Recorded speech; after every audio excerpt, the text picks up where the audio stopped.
You came into my life. I couldn't find the words to let you know. I understand the pain. I understand the face so brave you show.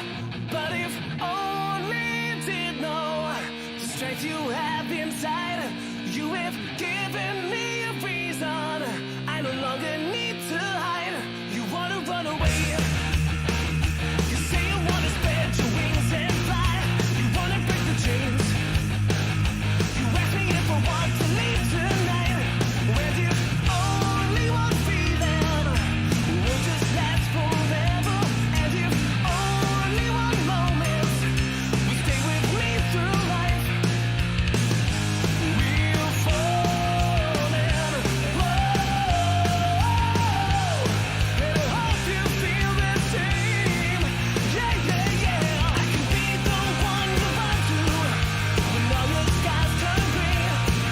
I would be the one to love you if for every single day. We can run, we can fly, we can do anything tonight, and I'll be right beside you. The road ahead is tough, and we don't know the path that we should take, but we won't be alone. We'll stay the course and shake the hands of fate. From tonight we won't be free. No one can stop us now, 'cause we only get one shot, and the target ain't this town. We're soaring, whoa. Ain't nothing in our way. Yeah, yeah, yeah. I can be the one you run to when all your skies turn gray. I would be the one to love you if for every single day. We can run, we can fly, we can do anything tonight, and I'll be right beside you. Who knows what the future brings? And I can tell you one thing now, we will be on higher ground. That's right.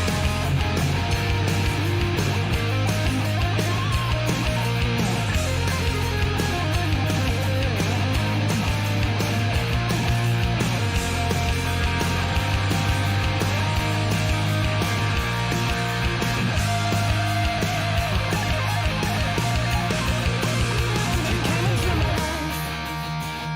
I couldn't find the words to let you know. I knew it from the start. Oh yeah. I could be the one you run to when all your skies turn gray. I would be the one to love you if for every single day. We can run, we can fly, we can do anything tonight. We won't crawl, no, no.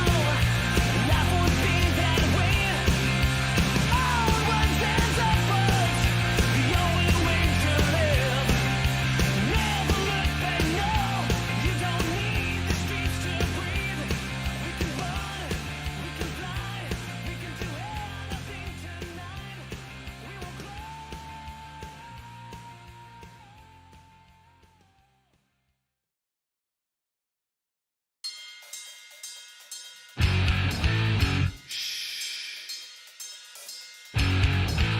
I got a little story for you about this little girl of mine. Whoa! Yeah!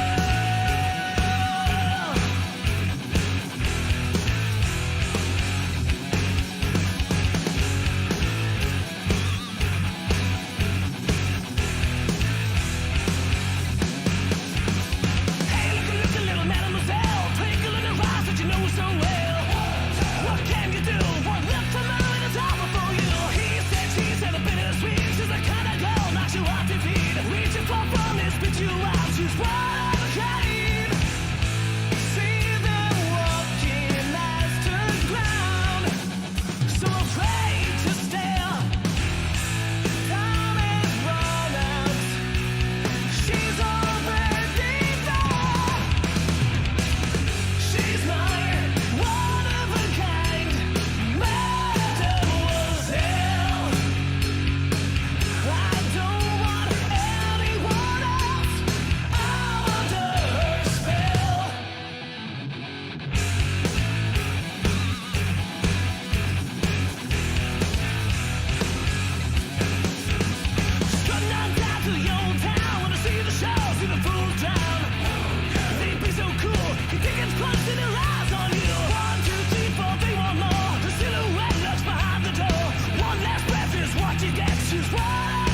his job not far behind.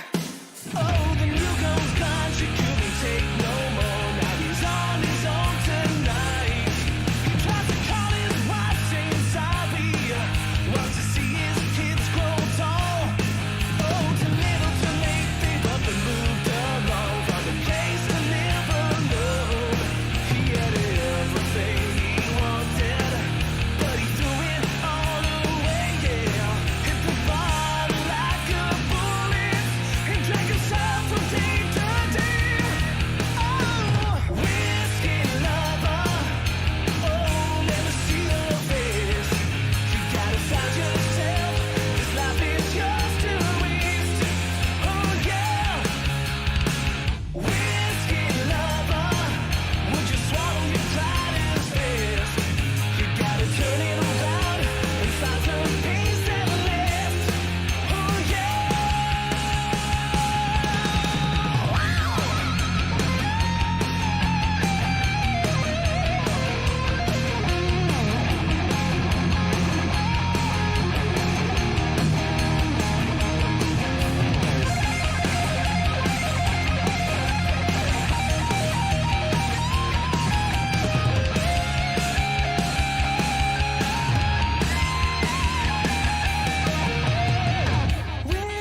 I could turn back time, I would die to be the one who was there.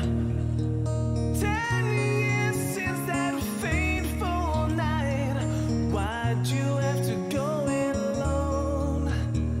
It's been so long since you've been gone, and still I'm waiting for you to tell me I am not alone here.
Stygium.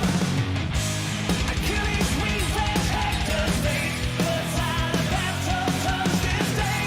Trojan tears won't wash this blood away. Achilles struck down by Hector's deadly blade. The Greek collective crying out, cause the gods this day. The fire that he waits now, cause Patrick left his name.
Alright, hopefully this is working right.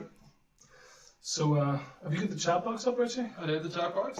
Okay, so hopefully you guys can hear us right now. Looks like you can, anyway. If you can, please let us know in the chat. Alright, so welcome to our album launch, I guess you could say, because of COVID and all. We can actually do the proper show that we wanted to do. So we're doing this live stream instead. We're going to do a listening party, and we're going to. There goes the iPad. We're going to do a run through the album. We're going to talk in between, talk about things we did during the studio, during the videos, how it all worked, and yeah, just general chit chat between these things. So, do you want to start with a bit of chit chat, or do you want to start with a song? I think we should do a minute or two of chatting. Hey, what do you think? Because everyone's heard Fallen anyway. It's the first song. So. Well, I would say, importantly for this, please, no question is too weird. Obviously, some are too weird, but do ask us any question that you may have had about Maverick or any one of us. No matter how silly it may seem, I mean, I guess now's the time to do it. We might not answer it immediately, but we will get to most of them eventually. Yes. Richie's going to know any questions about him. But keep it on, keep that thing on your screen. Why are you making this all? Yeah, a couple of us are visually impaired, me most of all. So thankfully Richie has the chat box down on the phone here. So I hope everyone has a beverage to go with this evening, because we have had several so far. And I guess at this stage the hope is we make it through the stream in one piece. We'll see, So yeah. The first track, as you've heard, is Falling, but after the track is finished, we will, as Ryan said, do a talk through. We'll talk about the recording process, we'll talk about the ideas behind the song, and we'll be listening with you guys. So any questions about Falling, please fire them into the chat. And although you've heard it already, please listen again. Right, there we go. Let's see if we can make this work. Forever falling, I hear a calling. Follow me and I can show you anything, everything, yeah.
Right. So that was Falling. That was the first track off our album. I'm sure you've already heard that one, but we're going to play it in order. So Yeah, that's the thing. It's a lost art, hearing an album in the order it's meant to be listened to. yes. You know, don't get me wrong, I'm like everyone else. I have Spotify, I listen to my favourite tracks all the time. But I would be lying if I said I miss listening to an album in the order it's intended. So, do you want to introduce yourselves just in case someone... Yeah, start this out. Rick, and I play guitar. Right, I'm Ryan and I play guitar as well. Richie and I play bass. I'm David, and I prance around the stage and sing. You might notice there's one of us not here tonight. Yeah, it's Jason. He's in Germany at the minute and obviously couldn't come over. Yeah. So he is actually in the chat section at the minute talking away if you want to talk to him. Please say hello to Jason. Yeah, say hello to Jason in the comments. All your abuse at him. Yeah. Any negative feedback from that song, just direct it to Jason and he'll take care of it, okay? And the thing is we've got a wee video we're going to play soon that he wanted to send a wee message to you guys on our iPad here. So we will show that in a bit. Actually, we'll talk about Fallen first. And Yeah, we'll go through that. So, Rick, do you want to start with what you know about it or what your experience was with the studio? Yeah, so went in, played guitar, recorded it. We're stuck sort of with all the parts, not being able to get recorded in time because of all these the lockdowns coming in. So we sort of had to improvise and record a bit at home. Yeah. That's right. Did intro solo. I think Intro solo at home. Yeah, that was done at home. Was this the second solo was done as well? Mm-hmm. That was done Sorry. here. That was done here, yeah. That was done Yeah, here. Poor Frankie is probably glad to get rid of us for those couple of songs. Yeah. So the whole album was actually recorded in Ethereality in Einstein Studios. That's the first thing was to say. Einstein Studios, Northern Ireland. Frankie and Jake were producers and engineers in this album.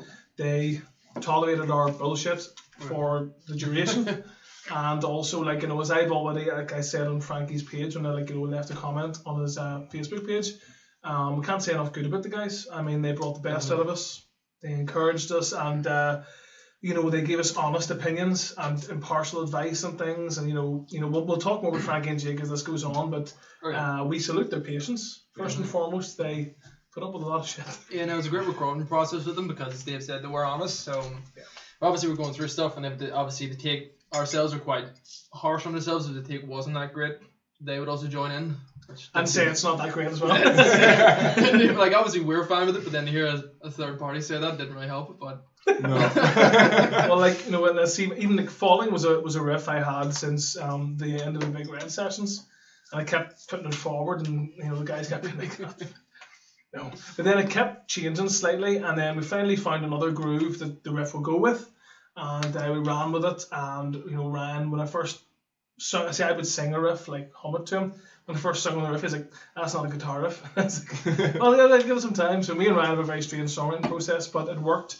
And the lyrics are about dealing with some sort of an addiction, whether it be substances or addiction to anything, anything at all, whether it be attention on social media or anything in your life that you feel has a hold over you. The song's about that. Obviously something that has positive effects but negative in the long run. And we wanted the Skid Row style groover for that one. And the verse riff also, when I hummed it to Ryan, he's like, "That's not a guitar riff either." But it's funny because Ryan always will be like, "There's no way I'm going to play this live." But because Ryan is way too humble to say it, he's so good that he will find a way to play the riff and make it economical for the fingers. Because obviously, as a singer, if I'm trying to write a guitar riff, an actual guitar player has to find a way to make it sound good. So I have to give credit to Ryan, Rick, and Richie for making that song, actually sound the way it should sound. I think the worst part about that, writing process as well, is that Dave will singing the thing to me. I was trying to play it in the key he's singing it. I was like, "So you want it in that key then?" And then we'll figure out the vocals are either way too high or way too low. And then after we've kind of figured out, transpose it and stuff, and then it just gets annoying. That's why I lose my temper a lot with it. But at the end of the day, if I have a chord in my head, I can't sing a chord. Yeah. But I don't know what a chord is either. I'm like, and he's like, "Fuck's that?" But yeah, in my head it sounds great. So yeah, Falling is a song. Initially, we wanted to have it as the first single because we were inspired by Bon Jovi. You Give Love a Bad Name. Even though it sounds nothing like it, just the way it starts on the chorus. Yes. The kind of shot to the heart, where let's just start it. And we had the idea of doing a chorus tease, it was Ryan's idea, whenever you think the chorus is just about to hit, we get a big filthy guitar solo. And in retrospect, it's a good idea we didn't lead with that as the single because it takes like a minute to get to the chorus. But I know it's a song we're very proud of, and we did want to do a video for it as well. We did, yeah. And Unfortunately, that's the thing is that was, as you saw, the third video was just the artwork because obviously at the moment we're in pretty tough restrictions, so we can't actually be in the same room. This is different because this is obviously we're a bit beyond the stage with Falling where we would have recorded it. Yeah. But the videographer as well, again, there would have been massive fines incurred had things went a bit wrong, and for that case we just realised it's not worth it. Sure, and like, you know, at the end of the day, the next single, which we can reveal now, is going to be Bells of Stygium, which you will hear later. We are hoping to do a proper full-on video for that one, so do keep your ears out for it. In my opinion, one of the best Maverick songs ever. And a lot of the reviews say it's great too. Which is nice. And you will hear it here first tonight. I know, it is. And I want to take this opportunity, by the way, without blah blah blah, we'll get more songs in now. Huge thank you to everyone who pre-ordered this album, because I know I said it via text on posts, but we really have to hammer home the point that without you guys trusting us to write a good album, we couldn't have ever released this. So thank you very much for pre-ordering that. Another thing I want to say was Falling, not to make like Ryan's ego too big, but in my opinion, it's one of his best ever solos. The first solo was Rick, isn't it? In Falling, yeah, in the intro. The intro, yeah. And then Ryan is the first main. So Ryan, they have two solos each, right? Yes. Yeah. So Rick's the intro. I'm the one in the first chorus piece. Then I do the first main solo. Then Rick does the second main solo. And to add on to that, the second solo, Rick's main solo, is in my opinion one of his best as well.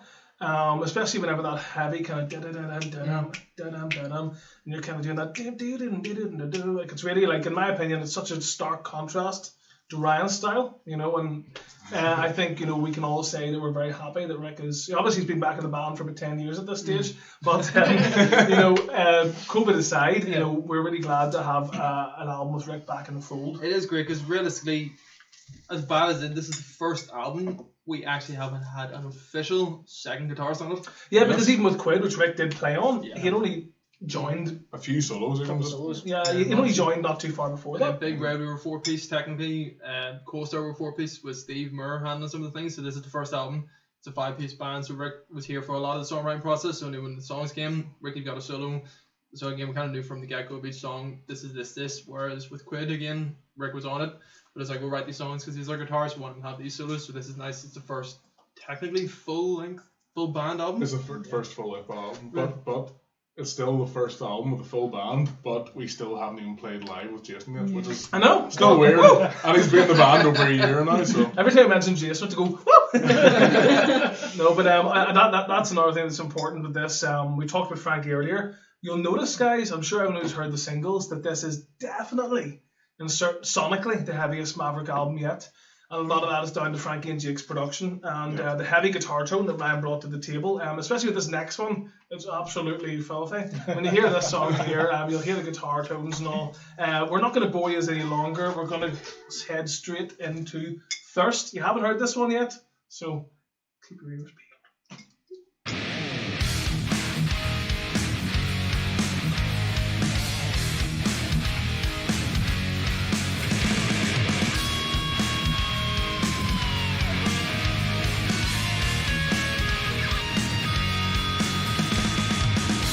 Always walked alone, never needed a voice to guide me.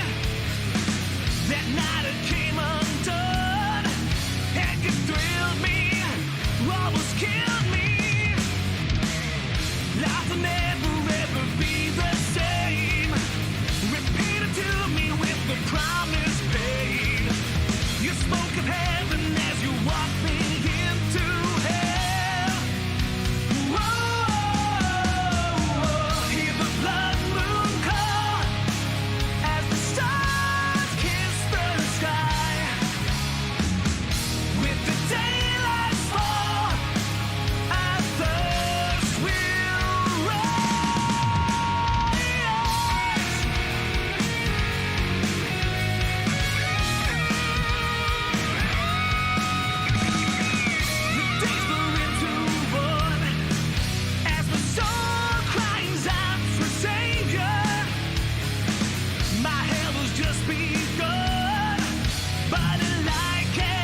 And we're back. Maybe. That was Thirst then. So hope you guys enjoyed that.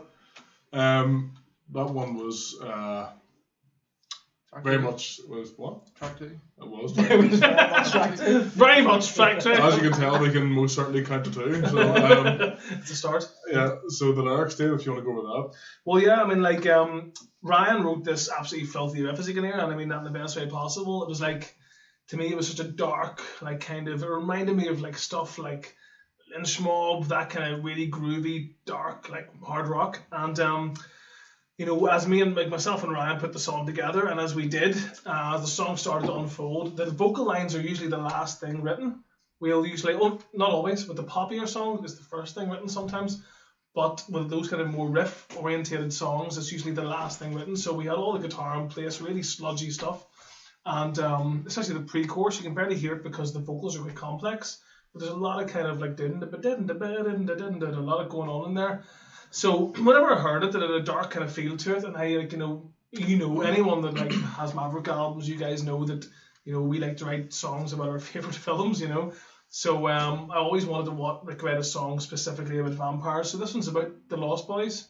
If you've ever seen it, I'm sure most of you have.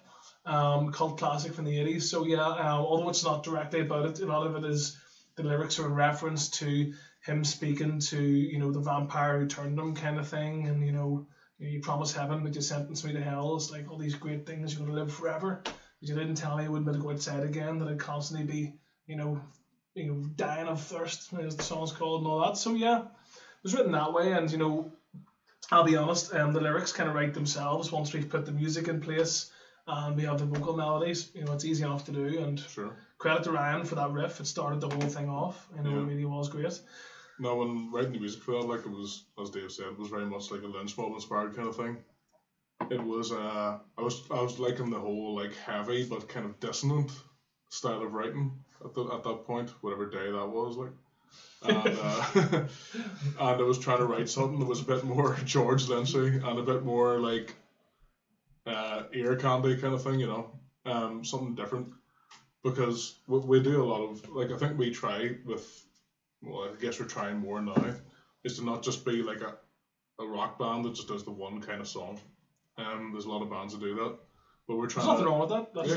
That's their thing. Well, of course, absolutely not. But the way we want to do is to write the kind of music that we want to hear, kind of thing. Mm-hmm. So I love Lynch Mob and George Lynch is playing, so I was like, I want to do something in that kind of vein, and went down that route and everything, and yeah, I think it turned out really, really well, and the production really brought that one to life, I thought. The sound that Frankie and everything brought, that really, it was exactly what we were looking for. And I think this album, when played against any of our other ones, it really stands out. As in, like, this thing's like right in your face. It's like at you. It's great. Yeah, 100%. And like there's a couple of Maverick trademarks in there, like simple things that we do, like with the bass. You'll hear in the outro, Richie has that kind of stomp bass that he does. The dum dum dum dum dum dum, all that kind of stuff. It's obviously like we're trying our best in a genre with a million bands and a million ideas that have been rehashed again and again. And we're as guilty of that as anybody. We're trying to kind of carve out certain things that all the other bands do, Maverick do as well. And I think with Richie's bass playing, like Ryan would write the bass with Richie. Mm. And I think like that kind of stomp has always been something we've tried to incorporate. We kind of stole it from Queensrÿche, but if you're going to steal something from a band, it might as well be them, right? And yeah, I mean, like there was a great bit actually in the song as well. It's almost as we call it the Danzig part. It's after your main solo, the kind of that's for Chris, by the way, like this really like sludgy riff. And then I remember Frankie, whenever you brought in your overdub part, he was like, "That's fucking great." He's like, "That's." I think, like, I don't think he thought it was crap before. Hopefully not. But whenever he heard that, he was really like, "Yeah, that's perfect." So I mean, and that's one of my favorite songs in the album, actually, Thirst. Yeah, and even with the solos and everything, I was really trying to again go for the dissonant thing and the kind of stranger sound and stuff, especially with the solo after the chorus. It's very short, very simple, not technical at all. But I think it really lends itself to the whole feel, and again, it plays off the lyrical content. It does. I mean, sure, like Kane Roberts obviously was on our track Asylum, and we know we're both big fans of Kane. I think that the intro solo and the one after the chorus to me sound really like Kane Roberts solos, but in the way that he always chooses odd notes, like things you don't, like whenever you think guitar solo, you think like, really always, there's a certain way your mind goes to it. I think Ryan done a good job of like sidestepping all those expectations, kind of. But I think this is a good chance to do some questions, Richie. What do you think, mate? Just because I don't want to let them. Okay, let's see what questions there are. Let's see. Andy Ward, what did he say? He said he pre-ordered the next 10 albums now if he could. Well, that sounds for you, Andy, you thirsty bitch. Shabba. Let's see, what other questions have we got? Most people just seem to be absolutely loving this song. Yes. Can we give a Shabba shout out to the Creamy Boys? That again. Shabba. Creamy Boys! And at the same time I think the question is most people. Well, free R2D2. That's one that's trending right now. Question. I have to say, I agree wholeheartedly with Lance here. Kiefer's David is still the coolest vampire to ever grace the screen. Yeah, And absolutely. pretty decent name as well. So. I think other than that, I think a lot of people also just kind of want to hear the next track. Guys are like, just shut up and play the next song. They are pretty much. But just going back to what Ryan said there about the musical aspects, about how the feel of this is a bit different. I think with what the majority of Dave and Ryan writing, and then with Rick getting involved in the songwriting process, you can see with Cold Star was, I think, the shift changing. And I think now it's just, regardless of the sort of style of the songs, all of them are just sort of great, and it doesn't really matter. A lot of them sometimes don't fit in with conventional norms, like the final track in the album. You heard Aries, it's very heavy, it's very dark. You'll hear bells. Aries is probably the heaviest Maverick song ever. You hear It's the bells, last track. the bells, the next one's got so much melody behind it, but at the same time it's still very dark and heavy, but at the same time it's all Never's the very, next one. and then you'll hear it Oh. next.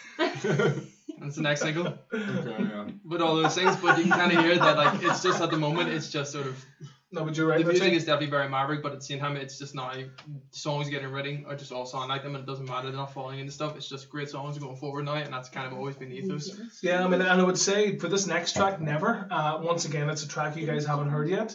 I think that any fans of like Big Red will enjoy this one. It's a bit more hooky, it's a bit more poppy and melodic and things, and we'll talk about it more afterwards. But there's a sneaky wee keyboard solo from Frankie in here, see if you can spot it. So this is Never. If only I could stop the pain for just one day. Sleepless nights and wasted dreams are mine. Betrayed by eyes that made me blind.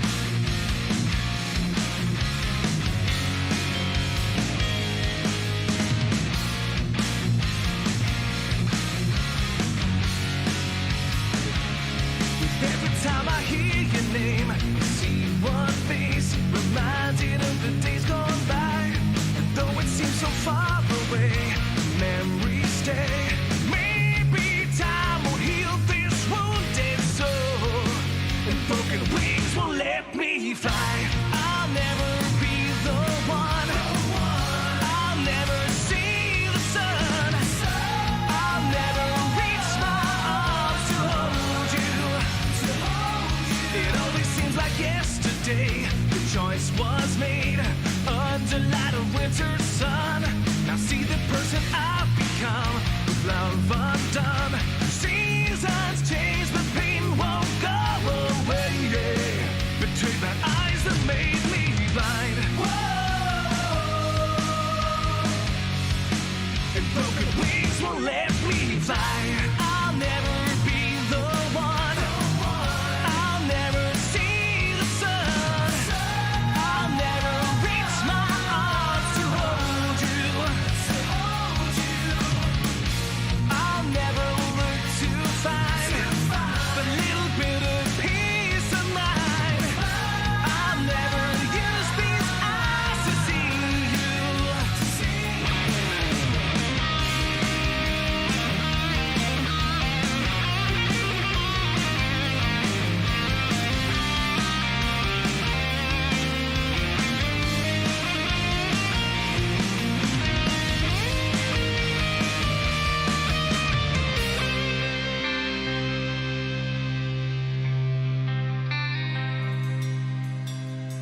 You never ever will know just how this life can change, it's true. You never ever kind of love I knew with you. I'll never be the one. I'll never see the sun. I'll never reach my arms to hold you. I'll never look to find that little bit of peace of mind. I'll never use these eyes to see you. You never ever will know just how this life can change. It's true. You never ever will know the kind of love I knew with you. You never ever will know the kind of life can change. It's true. You never ever will know just how this life can change. It's true. Never ever will know the kind of love I knew with you. You never ever will know the kind of life can change. It's true. You never ever will know the kind of life can change.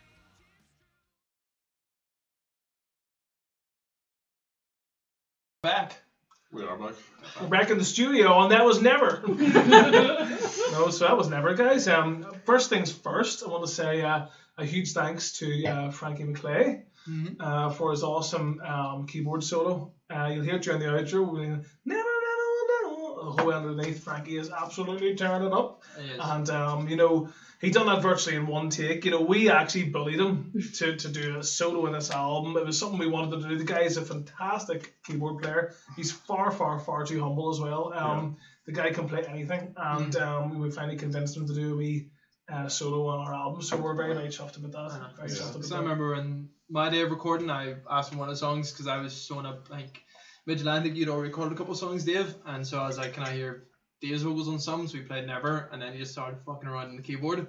As soon as I got the phone out and recording, I was like, "Oh my god!" Oh my god! I was like, "I was like, this needs to happen." And I think for months with Rand, Dave, and Rick, and everyone being up every day, it was sort of, "Can you put out a solo on Never for us?" And it just, I think we did wear him down, yeah, but it's incredible solo. Whenever I Yeah, first heard it, I was so happy. And actually, the actual, like, you know, if only I could stop the pain, the verse was actually not meant to be on Cold Star, but I was throwing that around during Cold Star.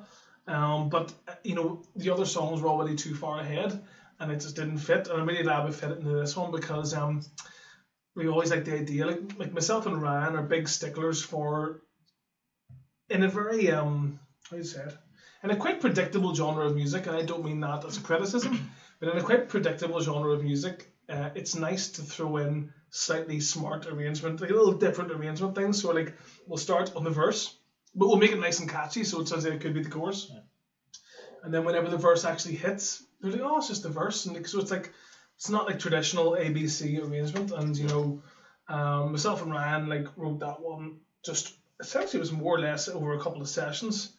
I love the riff. The riff to me like is you know, a combination of me and Ryan's ideas thrown into like a kind of like, it's a very Euro rock riff. It's very like kind of, you know, the Poodles, the band we toured with. It sounds like a kind of Poodles, kind of Gotthard maybe, kind of riff. And you know, it's a song like, because it's got quite a cathartic, melancholic kind of vibe, we thought it has to be about, you know, heartbreak. I know, like, what a traditional topic, but I mean, you know, we thought these are emotions that people feel, and you know, we can't write a whole album about swords and dragons and vampires. So we have to write about some real life stuff. You know what I mean? So, This song's about dragons? Yeah, let's see what we do. Not yet. The next album's a concept album with dragons, by the way. Christ. So Andy Ward, that is your first of the next 10 albums you can pre-order? Yeah. It's called Dragons. Unlucky, mate. So, so whenever with that one, like, not that it's a hard riff to play, but whenever I was writing the way the riffs played, obviously. Right. Whenever I This is was hard work here. whenever I was writing that, I like to try and, not that I have any music theory at all. I like to try and play things where my hand feels uncomfortable. So to try and find chords that sound a bit different and everything, so to play that one, it was like, right, let's try and make a weird hand movement that makes it all hard to play, because why not? Like, because if it's easy to Why play, should it be easy? yeah, because if it's easy enough to play for me anyway, then it's probably something I've done before. So if I try to put my hands in positions I've never been in, then something different's going to come out. So it's a good way of starting the writing process, I think. And that was actually a bit stolen, that riff, from one of our own songs. It's the same kind of chord shape as the riff in the Magellan Rise. Mm-hmm. But actually, it sounds nothing like it. So Well, yeah. But I think that's the beauty, because he's using the same chord shape. But actually, Yeah. could I pick two different Maverick songs? No, exactly. Probably not. So I use that chord shape, and that, again, Magellan Rise was written trying to make myself do weird things. So then I was like, right, I like that chord shape, I like the way it sounds, so I'm going to do that, but then make it harder again. And then that's where that came from. And like, I always wanted to have, like, my mission has been, obviously, like, we're very lucky in this band to have, 3 great backing singers here. Not many bands have that, and it gives us the privileged position where hopefully we can, like, do this 100% justice live, where a lot of bands might have to use, shall we say, additional help with that. I think we want to be in a position where we don't need to do stuff like that.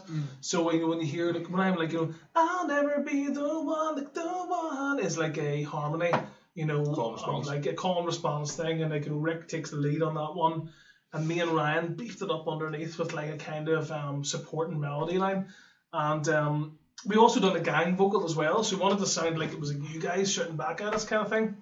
We did have a harmony in there too. And Rick, you take the solo on that one, don't you, buddy? Yes. Before you get into that, actually, I'm going to leave that up. Yeah. I think this is the first album where I only play half the solos. So I was like, I'm sick of fucking playing solos for every single song live, and it's really annoying because I can't enjoy it then, because then I'm just stressing out. So I was like, I'll give some more of this to Rick. And Sure, and Pass the pressure over. that's it, exactly. I knew you were getting it too easy. You were sitting there drinking and playing chords and fucking having a great time. Well, listen, Rick, And I was sitting sweating looking over at you, bitch. don't get too comfy, Rick, because hopefully the next album I'm going to sing half the lyrics as well, so keep this guy busy over here. It forces him to stay sober. It does. What's the plan? But no, Rick, you're Not today, though. with that solo, like, I said to you, initially I think we were going to do a double solo one never, and I was like, do you fancy taking the whole thing, Rick? And I can't remember exactly how it went, but I think it was more or less. Yeah, I decided to be ball playing. That's pretty good. But yeah, no, man, you done a really good job on that solo, I have to say. Thank you. Very nice indeed. What was your thought process behind it? Took the guitar, threw it down the stairs, hit record. Is there another way to record a solo? Let Frankie clean it up a wee bit and Just polish bit it of up. reverb, and that's about it. Pull a bit of carpet out. Yeah. No, there's a good question in the chat, and again, that'll be for you, Dave. How did you come up with the title for Ethereality? Yeah, well, 'Cause it is a bitch to say and also to write in all the posts. We have to double check because I spelled it wrong so many times, and luckily Nico, part of Metalopolis, has always sent me a message as soon as the post is on it within a minute with a wee circle around the post. I was like, oh, it's not that wrong. and he's German, so the fact that he's correct our English is fantastic. Yeah, and even with this live stream thing, the first poster we put up, I put it together. I spelled it wrong. Yeah. So Well- don't go back and look at those. Who was it Look at asked the- that? Was that Patricia asked That was that? Patricia asked that, Well, yeah. Patricia, essentially, like, the loose concept behind the cover, which we'll talk about later, was, the fact of the matter is we are entering an unprecedented era where we rely on technology now more than ever to cope with our day-to-day lives, And, frankly, when I was a kid growing up in, like, the 90s and early 2000s, if someone had told me that, we would be this far advanced technologically with smartphones, with real-time conversations on camera, it's the kind of stuff you would see in Minority Report back then. Yeah. And it's almost like a dream world, in my opinion. I obviously I'm living it. We're all living it, but it feels like it's in the future, and especially with this pandemic, hasn't made it any easier. But I do think it's more to do with, like, reality is the real world, ethereal is like dream, and it's almost like the real world has now become a dream version of what I thought it would have been growing up. And we also just wanted a word and a name, that there's no other album called that, Also, And that's what we always do with our album names is it Googleable? Well, yeah, but the thing is, if you type in Maverick, ETH, I think even then it's guaranteed that it's going to auto-complete this album because I mean, No, it does what pop, else yeah. is and Same with then Big Red. Maverick Big Red's not going to brag about anything else. No. Same with Quid Pro Quo. no, But and the all, good, yeah, the good thing is a Big Red. It's like a Maverick Easter egg sort of that one, which is quite nice. the band, yeah. Man, But also, like, I mean, ethereal is one of the coolest words in the English dictionary. And, like, reality, and just put them together, and I don't know. That's a real word as well. But it is actually a real word as well. That's the thing. Like, it isn't just as if. I'm trying to think of a made up title here.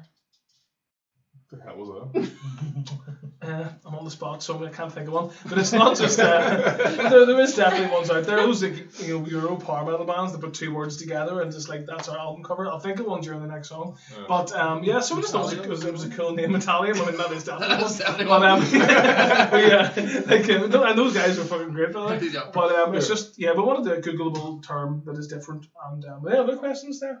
We got one. The good thing is Kirsten has said we passed the first three song rule with distinction.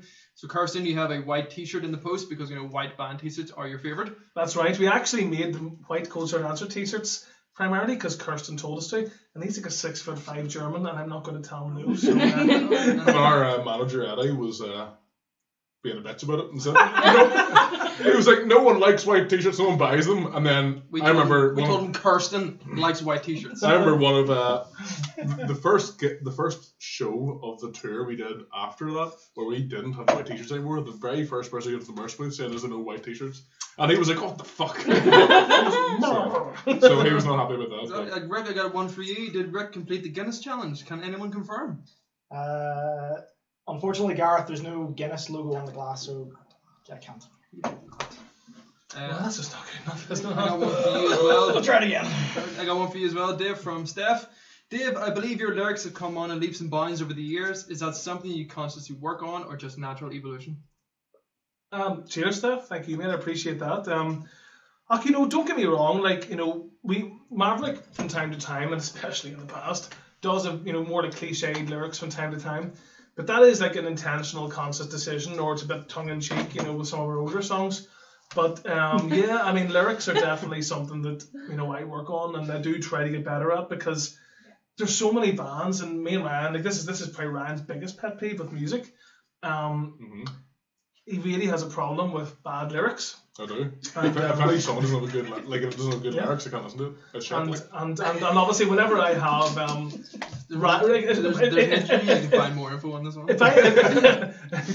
if I'm presenting lyrics to someone with that attitude, you can imagine the pressure's on to kind of make sure they're okay. And I really appreciate you saying that, mate. I mean, I've always been into writing stuff. I've never actually wrote anything consciously in my life, but I've always been quite good at talking nonsense. So I thought the lyrics were the perfect opportunity to put that into a constructive channel. So thank you, mate. Appreciate that. Another one would be, would Maverick ever play an unplugged session show? We got Yeah. the Damn right. I don't have an acoustic, but we can buy one. I'd have to buy a bass if you want to donate. No, I'd love to do that. Yeah. And actually, I wouldn't need to be screaming my bollocks off. I could just sing nice and gently. It'd be lovely. We have to write more chordy songs. A lot of our stuff is still But you could simplify it. You could you could. take a big dum-dum stick and beat it over the head, And then Kirsten has asked, can we make more white T-shirts? I guess. If you send As I an said, email, he's a 6'5" German, so I'm not gonna. if you send an email to eddie@rocks.de and say this to him, then yes. Please, Kirsten, do it because he'll listen to you, buddy. And you know what? I agree. I love white T-shirts. There was a time where Ryan would not wear a black band T-shirt. Maybe There was a time. we're talking probably 5 or 6 years ago now. At least. Probably 6 years ago, where he just wouldn't wear black band T-shirts anymore. They were all Yeah. white, and I respect that. I remember in the early days, I wouldn't wear a band T-shirt. That wasn't 3 sizes too large for me. Yeah. I think we all suffered from that. Definitely. And unlike you two who shrunk into those sizes, I still have to wear one that's 3 sizes too large for them. Especially after lockdown. But next Any more question. questions, boys? Not any more questions. These guys are like, fucking pay the Oh album. yes, about someone said the curtains. Yeah. No, I thought someone said the curtains. Yeah. I think someone did. Well, in case someone is wondering, we got these curtains at Harry Corey In the sale. in the sale. On the sale. Listen, There's none left. Has there a sale? Listen, No. the Harry sale, Corey right? sale has been on for 30 years, hasn't it? Like BFS. Yeah, it's exactly. DFS is Also, not messing around. Markovich asked. Lovely. Let's look for that. Next song. Where are we going? Next song. You think we should? There's just so many comments Okay, well, you know this. praising the album so bad. I mean, Well, thank you very much, Chris. it's just nothing but white t-shirts. Praise, Carson, Andy, White t-shirts, Dragon curtains. albums, See curtains there. curtains definitely. I knew it was curtains. Yeah. Like, someone So said. yeah, we'll head on with the next song, guys. You know this one, but this is all about listening to the album in the Yeah. order that it's intentioned. You have no choice, we're in control. Yeah, exactly. So Right, enjoy so- Switchblade, Sister. And we're going to play it here. Here we go.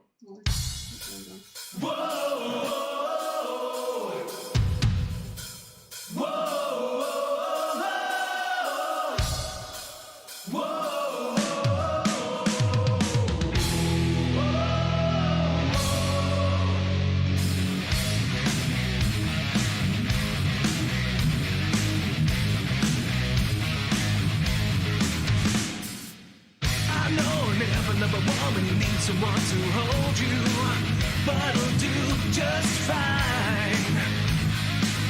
Can't help but laugh when I hear your excuses. Can only think of me as a list of uses.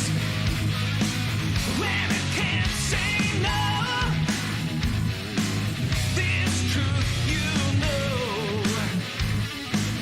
The parting chalice is mine.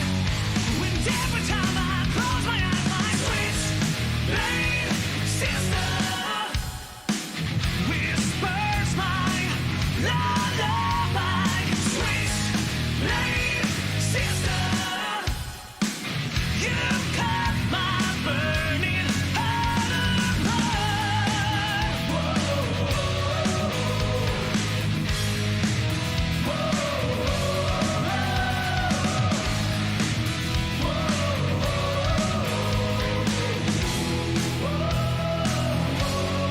Take me away.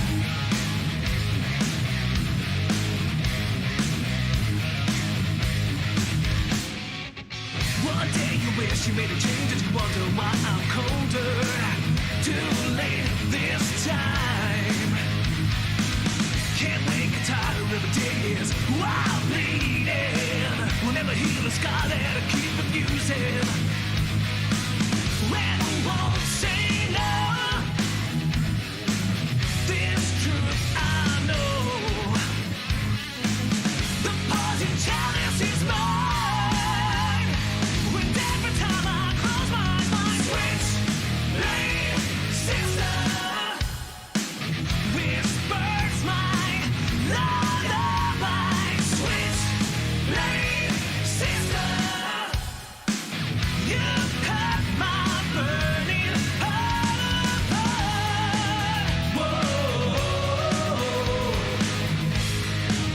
Whoa,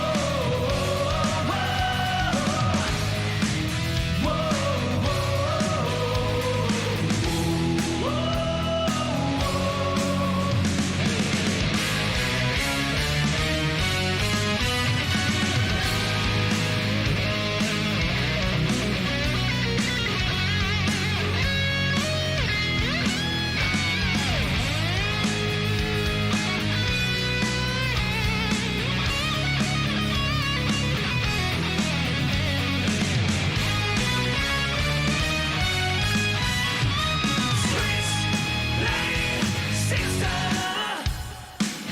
whispers my lullaby. Switchblade sister, you cut my burning heart apart.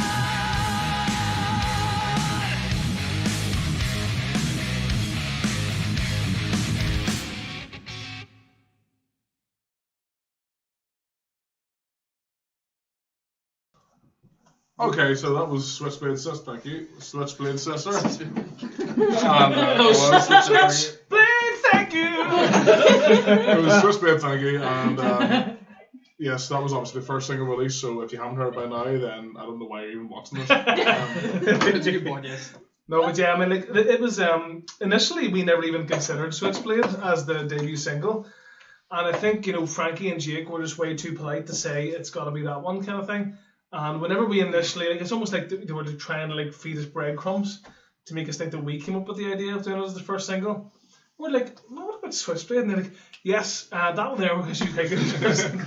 But also remember the label as well. Oh yeah. The label as well, because they were like yeah. Falling's the lead single, and like it's a great song. It's like, but and I'm like, what do you mean, but? Go fuck yourselves, guys. And then obviously a few discussions later, and then again, just because the unconventionalness of Falling, the reasons in, and then whenever we played Switchblade again, we started listening with their mindset, and we realized actually it is such a lead single. It's a perfect sort of Maverick song that their woes are very, very different. Sure. And so the riff's absolutely banging, so it's going to be a great one live when we do get to play it for you. So do you want to go with the video first, and Rick and Richie can talk about that? Yeah, so make sure I don't spill this. Yeah, so we went up to Belfast. We had Wayne Donaldson. He was our videographer for it. Yeah. Essentially, we just had a big warehouse that was absolutely Baltic. Fergus, I think the guy's name was. Baltic meaning cold Very for the cold. Europeans. Very, very Yeah. cold. Very cold. Luckily, we had Holly there to do some fire breathing. Sort of warmed up, but Oh, it's definitely. still Baltic. Yeah, it was one night shoot. It's very efficient, sure. Like, So so what it's is it? quick. Because I think the idea was initially we were like, we'll have, because Holly's a fire breather, so we're like, actually be awesome to have that with the video. We'll intersplice with some It's something we lyrics. wanted to do for years. We're wasn't like, it? we'll do that and we'll have intersplice the lyrics, but the main focus will be Holly. And we told the label and stuff, and like, that's great. It's like, any chance you guys can also be in it well, so that we have both things and maybe put lyrics in. So we're like, right, we'll do a video, we'll see if we can get it sorted. So then Dave, you got in touch with Wayne, and within the space of like 24 hours, I remember the message was sent around, it's like everyone, Video was in place. pretty much everyone is like, when you finish work, we're meeting up at 7 House, it's a abandoned warehouse, get pretty, we're going to record stuff. And then within the space of like 3-4 hours, Holly did all the fire stuff. It was awesome. It was so warm, but at the same time, it was so cool seeing all that happening. And then it was like, we had to do all our stuff. We shot our things, got the great angles, and then sent it over to Jason. And obviously, in Germany, it was like, try and match the angle, and we will make a video somehow. Yeah. And we've got to give a lot of, we've already mentioned it, but we've got to give a lot of respect to Holly, because fire breathing's hard, and she had like burnt her mouth, burnt all the hair off her arms and everything, and she was doing it for hours, and every time she had finished like a take or anything, like she was like so out of breath from all the like spitting the fuel and stuff that like she was wrecked by the end of it, like, so Yeah. she, like, we were all taking it pretty easy compared to her, like. Yeah, I think like, you know, Holly is the unsung hero of the whole thing, simply because obviously being a Maverick song, and you know, with all of us singing and posing and pretending to play our instruments and stuff, you know, she is really the person who brought that to life, because obviously I would have assumed that fire breathing was difficult. That's just a safe assumption. But whenever you hear someone fire breathing in real life and feel the power of the diaphragm, you could physically feel the fire coming out. I can't describe it. You can actually feel the air being displaced, and it was very, very impressive to watch. And she was a trooper, because Holly went for, like, I swear to God, it felt like about 45 minutes in a row per like kind of shot setup, whatever you want to call it. And like, you know, I was tired watching her, and I think we were all quite glad of the heat, frankly. But no, honestly, like, you know, hats off to her. I was very impressed, and I was taken aback in a way, because to see the physical exertion required to do that was a wake up call that, like, you know, just how difficult things like that are. And I mean, it's a blessing for a video. Because even Wayne was like, this is going to look great, guys. Yeah. I have to say, you know, props to Wayne. The guy was an absolute pro. Great equipment. You know, really nice guy as well. Super accommodating. Every idea I had, he was on board.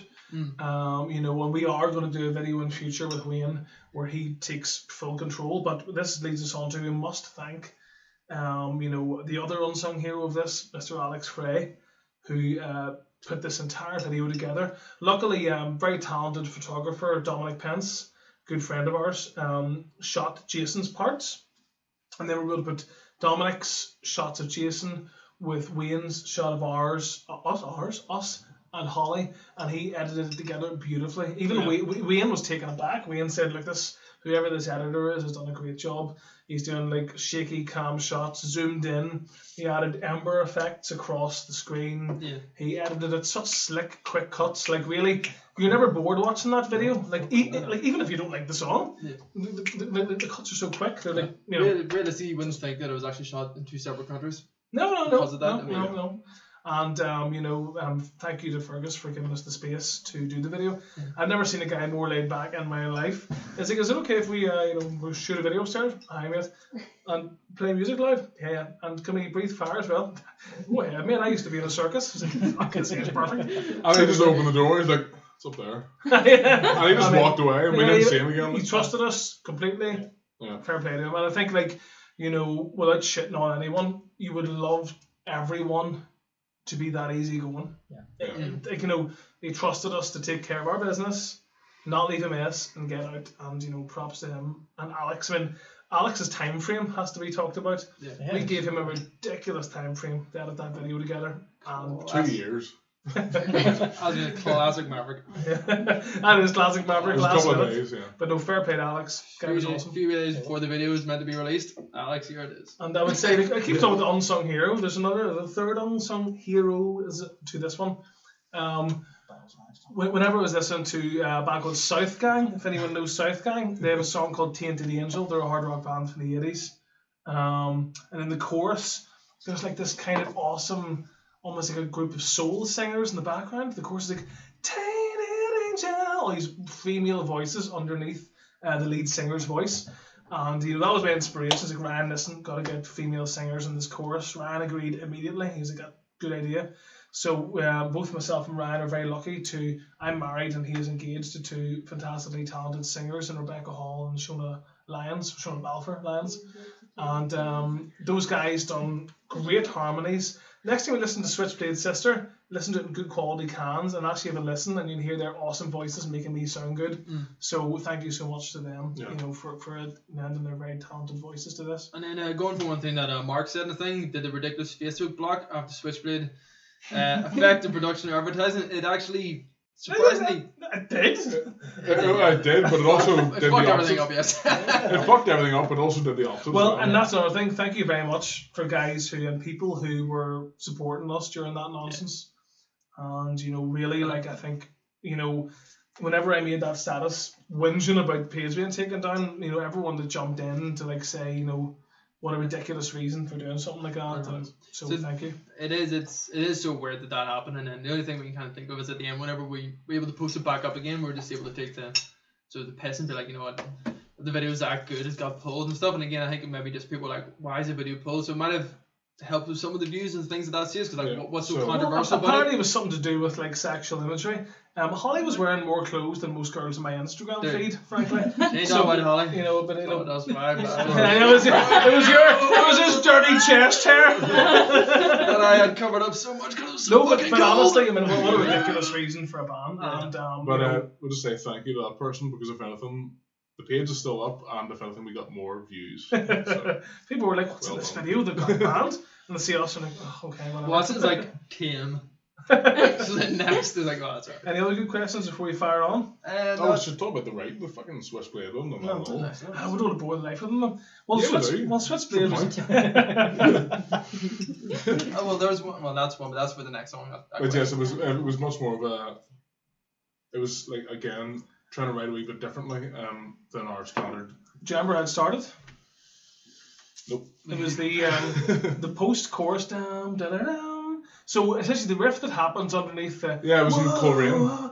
We were in Coleraine, and I'm pretty sure we actually had an early incarnation of the coronavirus. That was in the morning of a Diamond Rock Club show. You didn't hear that. Which that was no, we're talking this is like a year and a half ago. We were very safe. But he was beyond last sick. November. I mean, I swear to God, like you were 2019 November. Yeah. He was absolute. I've never listen, Ryan. Don't get me wrong. Me and Ryan are lucky we don't get sick often. I do get throat issues and some chest issues, but in general, I never get sick. He never gets sick. And to see him in that state, God knows what it was. But it was that morning we wrote that riff. Yeah. And you played something. And this actually happens often. Ryan is doodling away. Because in my opinion, Ryan's far too humble to ever admit this. But almost everything he plays with the guitar is at least decent. And then he comes up with so many great things that he doesn't think are that good. And I remember sometimes, and you'll agree with this, I have to force you to make a riff you've played actually a thing. Yeah. You're like, no, it's not that good. And it's like, no, it's really good. So yeah, that's how it started. And then that's right. And that's the thing is, I remember whenever we were playing, you were showing the song, we were going through it, sitting in your apartment, we were going through all the parts. This is the riff, this is X, Y, and Z. Whenever you played that part, I was like, that's a sweet riff. And then you're like, oh, we're gonna have singing over it. And I was like, what? Like, the thing is, I was like, oh, it's a sweet riff. I was like, play the riff, and you're like, no, it sings like. there's two riffs like that because the main riff, is the verse riff. I know. But it was just that one bit, just because it's so tasty, the way they kind of held notes and things, it's such grooviness, and you're like, yeah, we're doing woes. It's like, oh, yeah. I mean, to be fair, I understand why you were. Oh, shit. Then it happened, I was like, I stand very correct. I was like, but no, it was awesome when that happened. And I would say to anyone who listens to Switchblade, pay attention to the guitar in the pre-chorus, because it's, in my opinion, some of the best guitar in the entire album. And this is becoming a bit of a trend. Another bit which Ryan said is in the guitar riff was the. But it is so subtly. It's in the chorus. It's in the chorus. You wouldn't even hear it because there's such a wall of sound coming at you. But if you actually hear that little bit of guitar, it is honestly one of the best bits of guitar on the album. And I couldn't believe how easily he played it. Like, It was very quick, actually. you had that nailed in about maybe 45 seconds. Yeah. I was surprised at that one, but no, it was a lot of fun to write. No, it's actually my favorite Maverick song ever to play. I think the way for me anyway, the way it feels whenever you're playing it is just right. There's no part of it that's awkward or I pretty much with every other Maverick song there'll be parts of each one that I'll be like, oh, this is either boring or it doesn't feel right in the hands. This one is one just feels good at all times, and everything leads into the next part very smoothly, and it all Flows. it Does flows flow. well. Like, And I laughed like at Frankie was like, I have never in 30 years had a song with this many fucking tracks on it. He showed us the amount of tracks that were on Switchblade with all the backing vocals and keyboards. There was a brass section on it as Fucking well. brass, yeah, there's Yeah. brass on it. I was pure like extreme worship. Yeah, I was the like, thing- we're listening to Get the Funk Out, going like, let's do a bit. It's like always been there for a long time. It's like, I get the funk out. It was always Get the there. It's brass like, in. let's get a brass section somewhere in the songs. Cold Star happened. Doesn't suit Cold Star at all. Let's start getting written. It's like, there's opportunity in the Monday. It's like whenever we got the demo center across, you guys worked in the studio with Frankie. It's like, hold on, it's a brass there. It's got brass. Like, got brass. Probably the best bit in the whole song actually is after Rick's awesome solo. There's another climb. It goes ba ba da da da da da. So next time listen to that, we descend into the last chorus. It's absolutely lit. So the weird thing is any brass players out there that want to work for free for us, bring in. Just don't bother because we've got the electronic version. Yeah, no. We can pay you in I wouldn't say too many beers, but we can pay you in like a few beers here and there, and we can also pay you in some really quite average crack as well. Or if they really want monetary stuff, buy some dollars. $10. Buy some dollars. Come back to the crypto we'll cover that. Definitely. That's it. But yeah, so We're gonna actually. I think we should play. Jason's- So Jason's done a pre-recorded video for us because he unfortunately is not able to be here. So imagine saying, Jason, could you fly in for a YouTube video? he asked. He did me. try. I know, He tried to but fly. Jason's, tried. But Jason is like, I've never seen a guy more passionate in my life. Yeah. Like, he is Absolutely. awesome. Because obviously he'd been in the band for 6 months by the time we started recording the album, and it was immediately, he's like, let me know dates that I can fly in immediately. Him and Nick were booking flights, cancelled, etc. And then as soon as we got him in, we're lucky we found a window of opportunity, got him in for the drums. He had to go back, he was trying to fly in again for the Switchblade video. Actually couldn't, but every time there's sort of an opportunity, he wants to be here with us. Obviously we would be back there in Germany with us, so unfortunately again, can't fly in for a YouTube video. So Sure. we did I mean, get like, I don't think I've ever personally met a person who cares more about a band. That guy is absolutely dedicated to, like, playing in Maverick, growing in Maverick, and he really is like top dude, great drummer, obviously, listen to the songs, but more than that, he has so much enthusiasm, power. He has like a real, like infectious, almost optimism, you know what I mean, which I think Maverick, does really well with.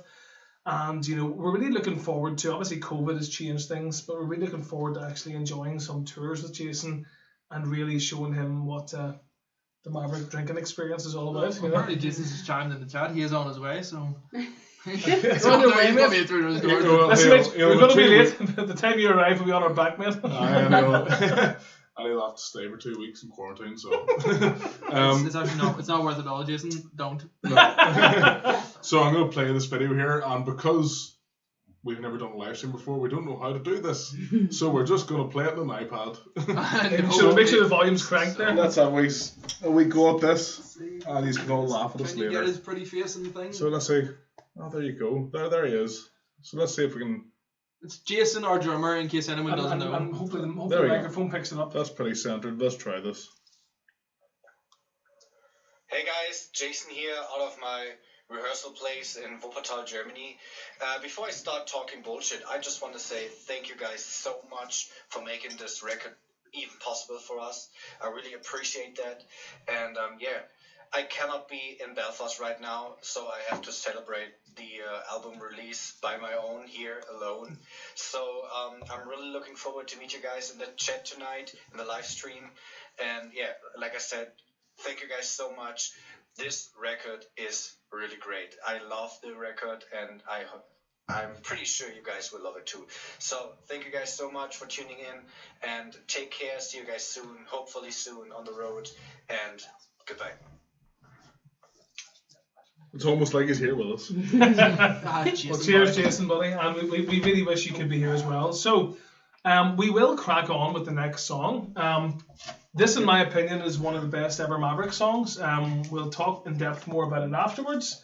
This one will be the next single. This is called Bells of Stygium.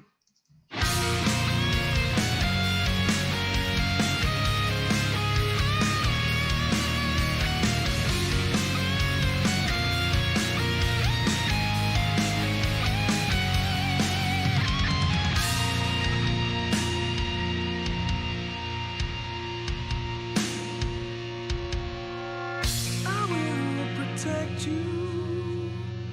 The price I ask only your soul. I won't neglect you. Though I need loyalty. So lessons not learned in blood. I soon forgotten. Memories are short when draped in sin. Begotten. Repent now. Keep trying. Denying. No use pretending that you know. Come with me, and you'll see pain you can't forgo. The bells on Stygium, they ring aloud, even tolling just for you.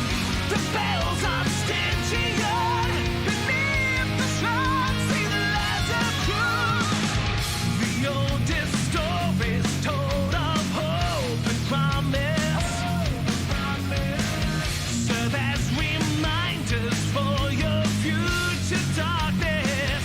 Believe me, we're dying, we're hoping, down on your knees, begging for more. Remember the moments when you told me no.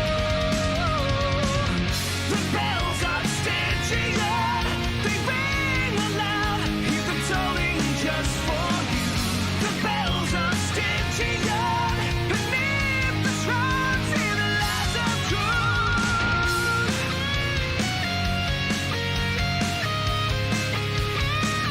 The bells on Stygium.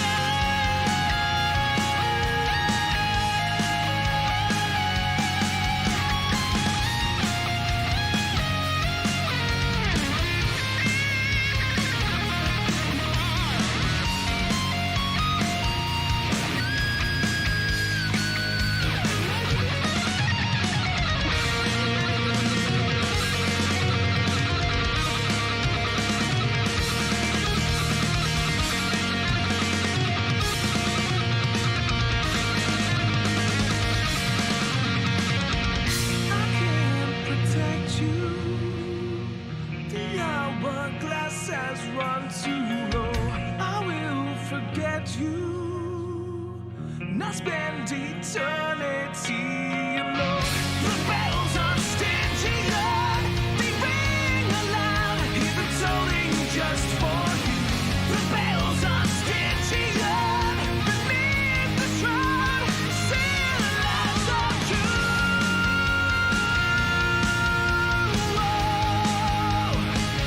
The bells on Stygium.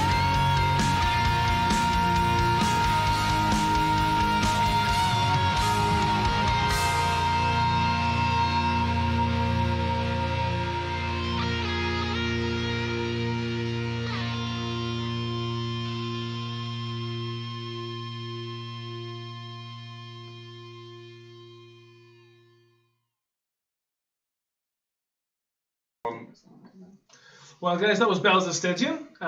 You know, in my opinion, one of the best Maverick songs ever, in my humble opinion.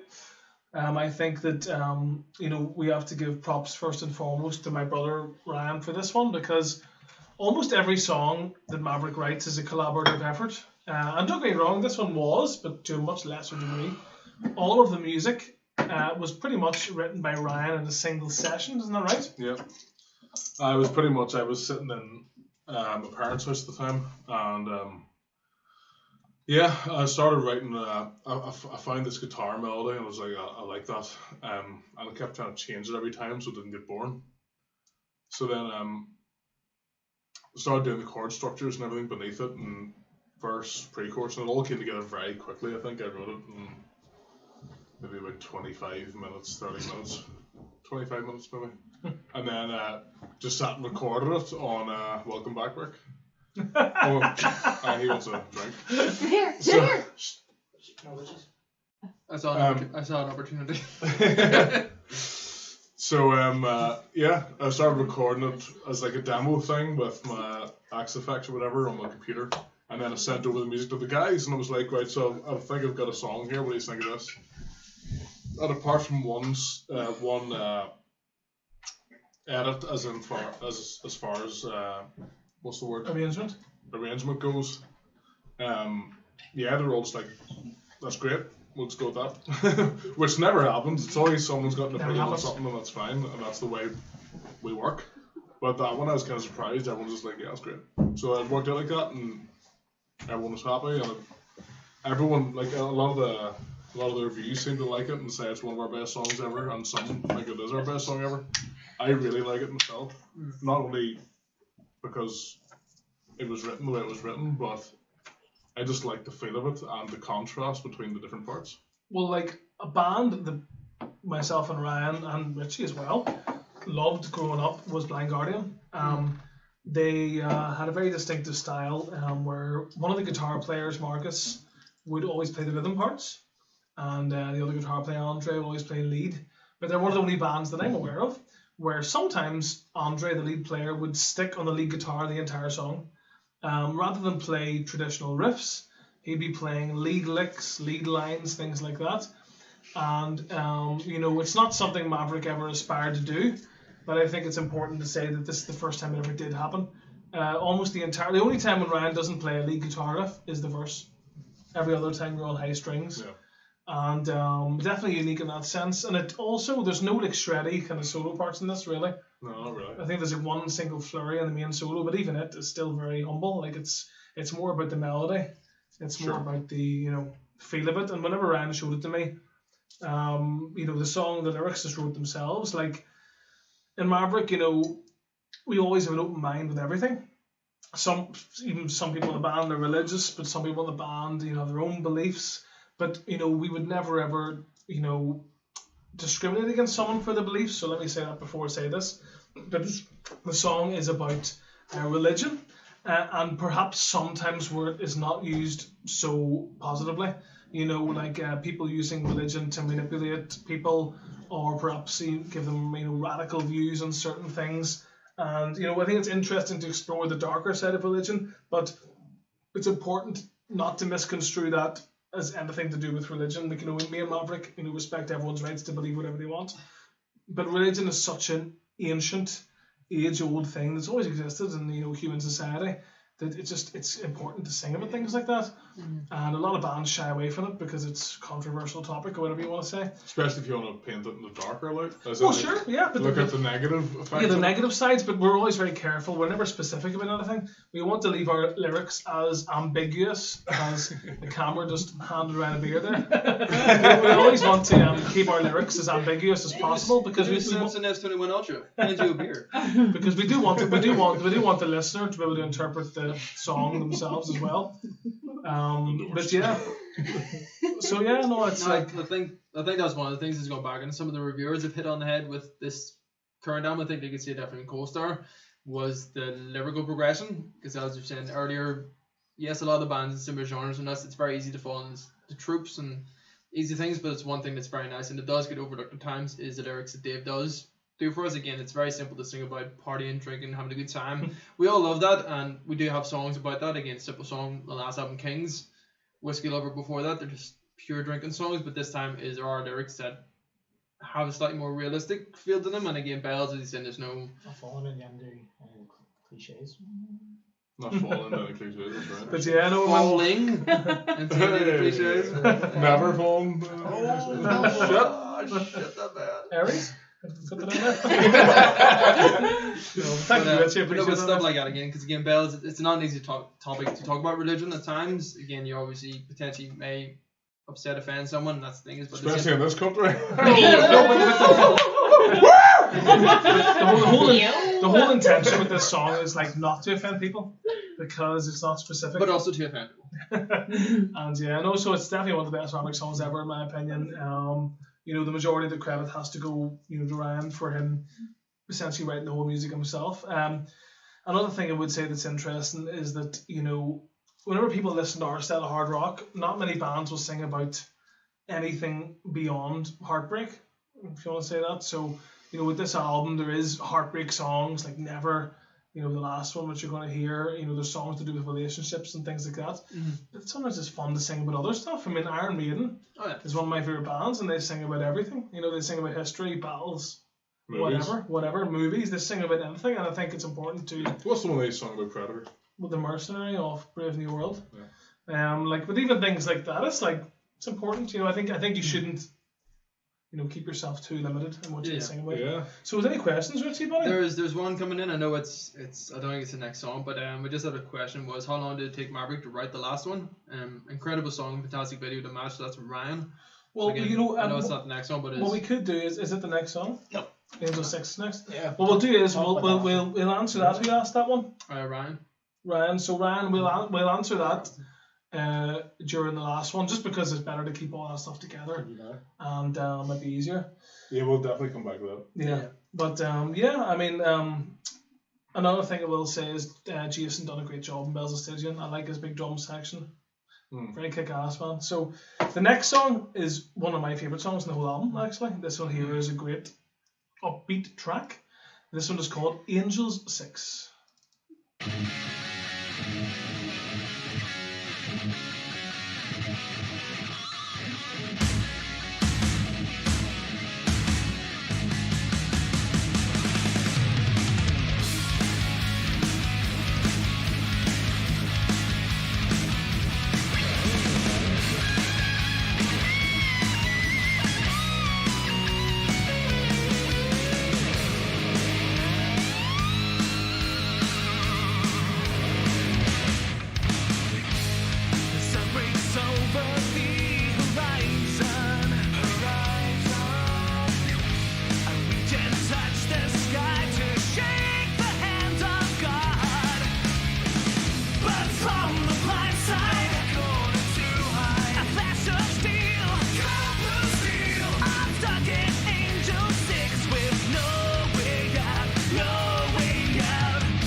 And that was Angel 6. You're back in the room. To all the Americans in the show, hello. We're starting to. Would you eat that? So we're back into American time now. So a few of them have joined in, including our. And our thank own. you to the next member Maverick here, just joined us. Yeah, our first and original drummer, Mike Roth, has joined the chat if anyone wants to ask him anything. Hi Mike, how you doing, buddy? So yeah, this song here is it's an interesting one because like it was an amalgamation of lots of different Maverick parts that like it was essentially a summary kind of rock riff you'd written that sat in our cupboard for quite a couple of years, to be fair. Sure. And then it just evolved into like I didn't even know this is one of the songs I've thought about this at length. This is one of the songs I can't really remember exactly how it came about. It was very much a Well, it was me and you sitting and I kept playing stuff and you were like, yes, no, yes. but it was As like it went it on. was a bit of a kind of hammering out process for this one, and we did want this to be a slight ode to the 80s in the most tasteful way possible. I mean, a lot of people have always joked with us, why don't you cover Highway to the Danger Zone, things like that, because we're called Maverick, obviously. So I thought it's only fitting that we would eventually write a song to do with jet fighters. So this one is about a guy who is on a routine, fly of whatever area he's doing, and he finds himself stuck in a dogfight with an enemy craft. So it's actually pretty serious stuff.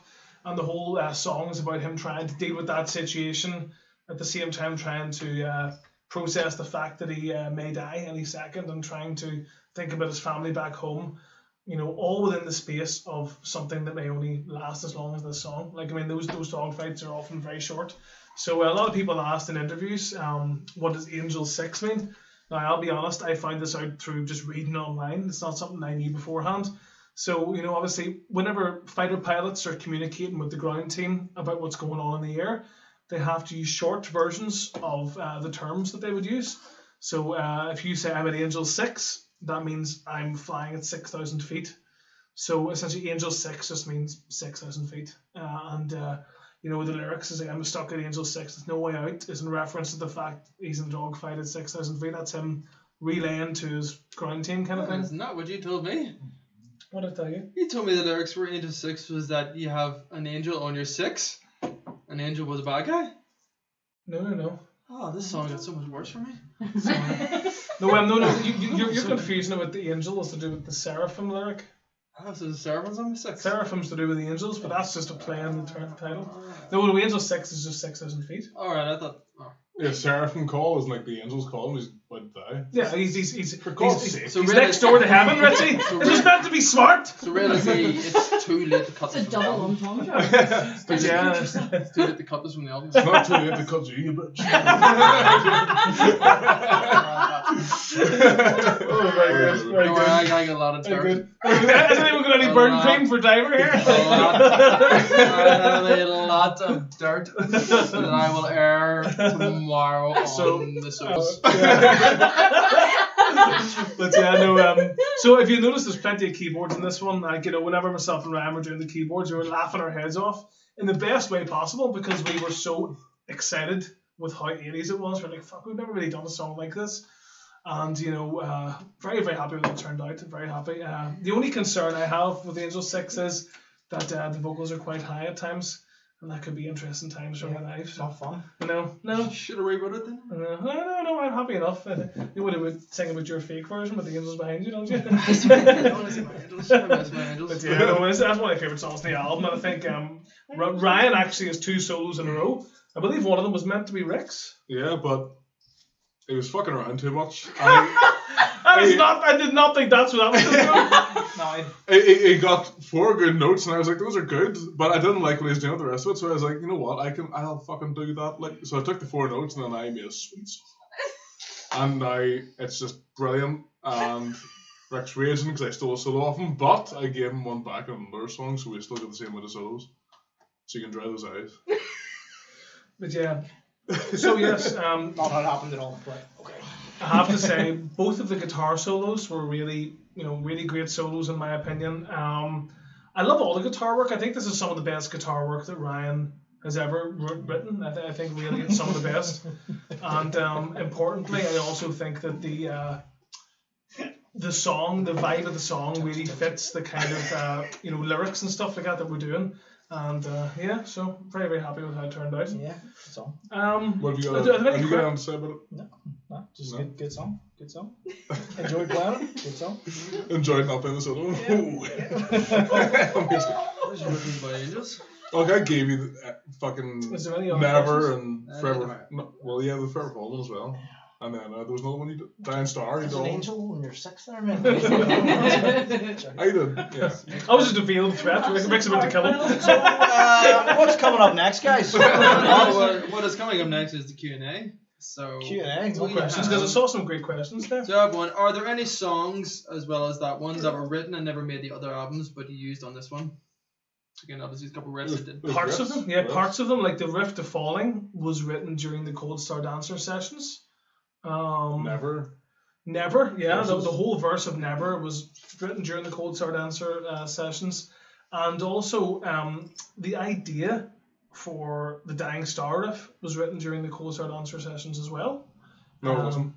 That was the very first one done for this album. I was playing it in a different key. I was playing an A instead. Oh, is In it? the practice room. And I was like, I have this kind of Judas Priesty riff.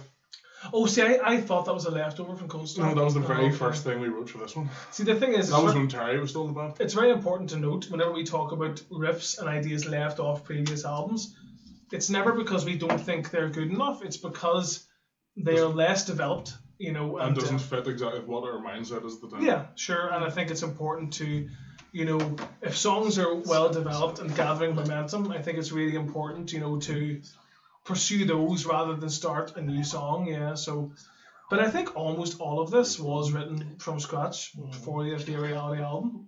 The vast majority of it, anyway. Yeah. Any other questions there? A good one is it's about the one. How long did it take to write the one, realistically? The one was 1 hour. actually quite a short amount of time. I mean, like Mike and Ryan helped me write the guitar to the one, but the song was an idea I had, and it was a song that I actually wrote about my wife, essentially just about how positively she affected my life at the time, and it continues to do so. And the one actually wrote itself very quickly, to be honest with you. It's the kind of if I was to put all of the combined time it took to write the one in a single session, the song was probably written in about 3 hours, from conception to finished product, and it's one of my favorite Maverick songs actually. Yeah, no, and then Mike obviously has chimed in. Some chorus hook. Who did keys? Technically Ryan. no, Well, but actually Angel Ryan said done the something. keys in the demo, but Frankie done the keys in the final album version actually. So Frankie again doing a run in with his magical fingers. Yeah, he did the Angel 6. He redid the Angel 6 keys, and he also did the Never solo for the keyboards. Yeah, but so- all the other ones, he just transposed my MIDI tracks. Like pretty much me and Ryan sat down and I think Ryan done all the strings to the last one, as you'll hear later, all by himself. But most of the other songs were more or less me and Ryan sitting sweating, trying to get the keys done before the album deadline. Going, we need keys for the song, so yeah, we just sat. Classic Maverick. That is classic Maverick. But I believe the best stuff comes under pressure. So. Yeah. You know what funny story actually with the keys is I said to Frankie initially, can you do the keyboards for the album? And he was like, fuck off. And then I was like, okay, so if you don't want to do the keys for the album, that's fine. Can you at least do the keys for the last one so we can get nice strings and stuff done? And he was like, yeah, that's no problem. That's fine. And then it was coming close to the very end of the recording, and I was like, so how's the keys for the last one doing? Because I'd already given him everything else. I gave him all the other songs apart from the last one. And he's like, what are you talking about? I was like, the last one? I was like, no, I'm not fucking doing that. Shit. So I had to go home and write them really quickly and then send them over to him. So that was kind of funny. I advise any band in Northern Ireland to Work with them. go to Frankie for a few reasons. A, he's incredible at what he does, but B, he's actually legitimately one of the funniest human beings I've ever met. He is absolutely hilarious, and I think his honesty, the way he's like, we're fucking doing that. I mean, that is classic Frankie, and I think any band who are looking to in Northern Ireland who aren't sure who to go to, go to Frankie, he'll get the best out of you. He's awesome. Yeah, no, it's such a nice, relaxed atmosphere that you have someone that will be that cutthroat with you, but when you do something well, he will praise it. He will tell you that. The best compliment I think from Frankie is whenever he's listening back on your playthrough, you're like, got a couple of tracks, we're gonna listen back and see other mistakes. The best compliment I think is whenever you stop the track, turns around, and he's like, and goes straight back and hits play again. That's the compliment, because like you had to stop, listen and go. I think and he did it a few times in this album. So as soon as he did it, you're like, I think we're onto something. And there's times in your vocal hooks when you were in the studio and you were singing them, and if you done your lines like, "Oh, Davey boy," he's like, that's fucking.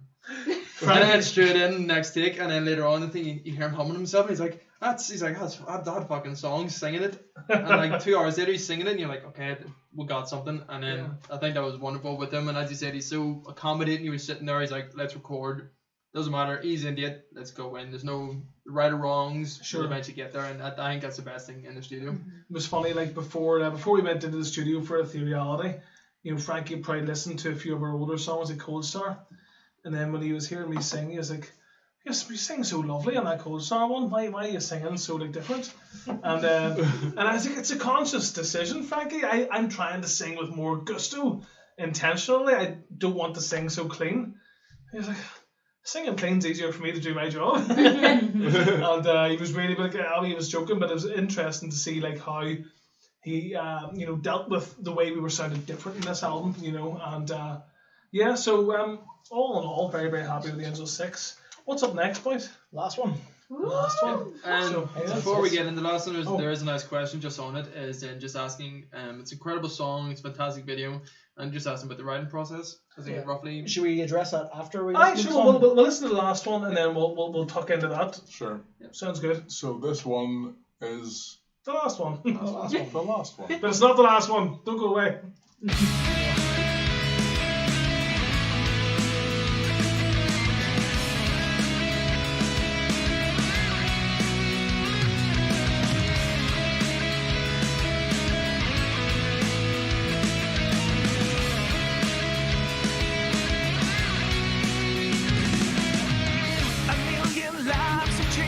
Yesterday, familiar faces fading into black. Although all hopes and dreams seem lost today, and though it seems from here we can't come back, just know I love you. We all do. You're not alone, not alone. And I will.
door.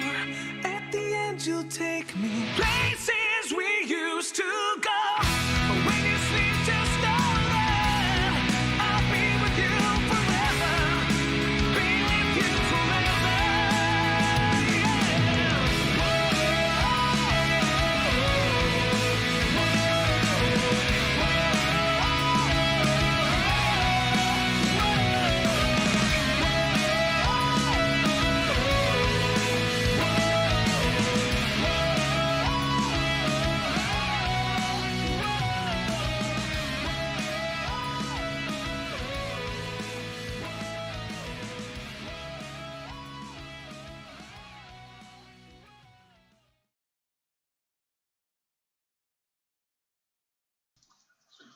Right, back. so we are back indeed. Let's make sure that's done. Yep.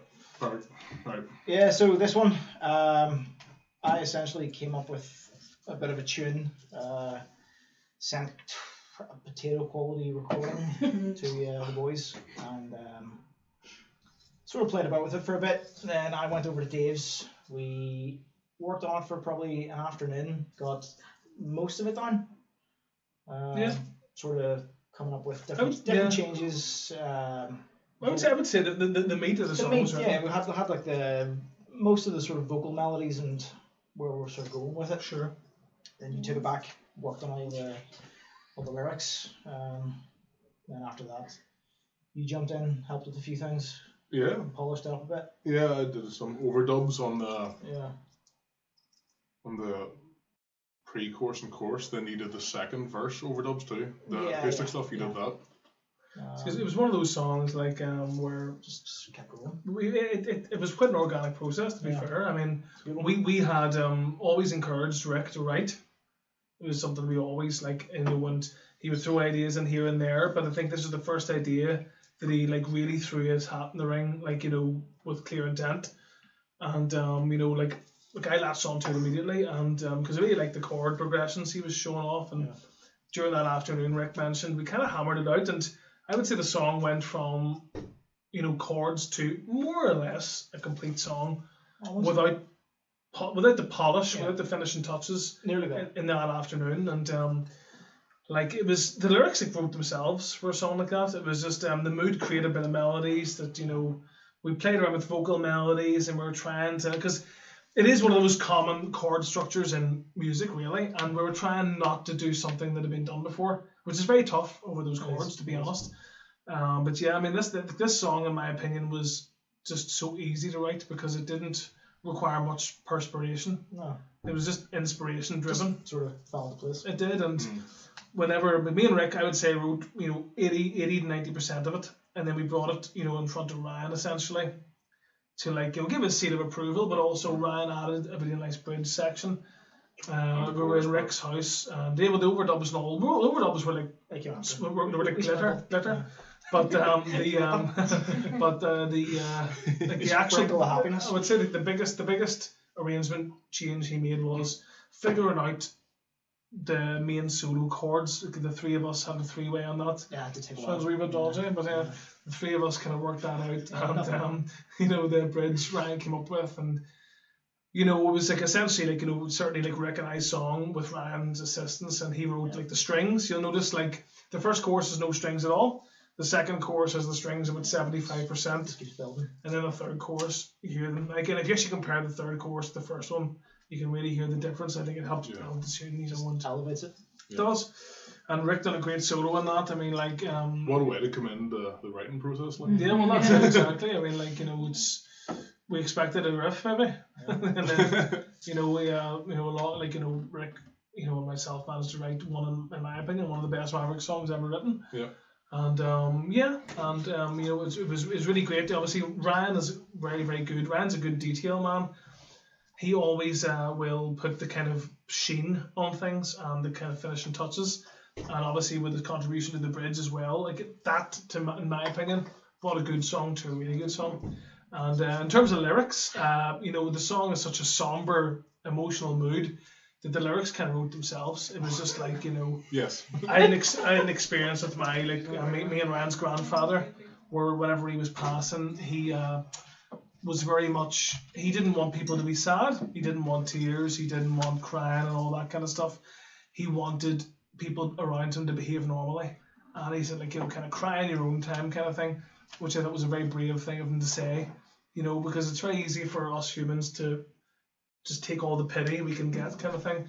And, you know, in his final hours, as he was, you know, he lived his life as a very proud man, he was very much wanted to be treated the way he always was. So the song is more or less, you know, a person who is not sick talking to someone who's dying and reassuring them that it's not the end, because as human beings we're inherently selfish, and it's very easy for us to be so wrapped up in the pain that we will feel losing a loved one. I thought it was a unique take, and I would say 90% of songs about loss follow that route, so I thought it was a unique take that we would sing about you know, the survivor telling the person who's passing away that it's not the end and we're going to see you again kind of thing. So it was directly inspired by our granddad. So yeah, very, it's a song that means a lot to us. And on that note, Richie, You know. oh my god. Just standing there holding beers. I have more bears. No, yeah, as Richie pointed already, it's another point I want to reiterate is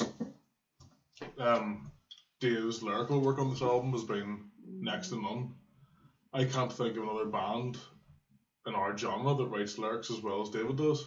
I think a lot of thought goes into them, and the phrasing and the melodies, the way it all works out is very good, and it can't really, in my opinion, probably quite biased, but can't really be compared to any of the other ones, because a lot of them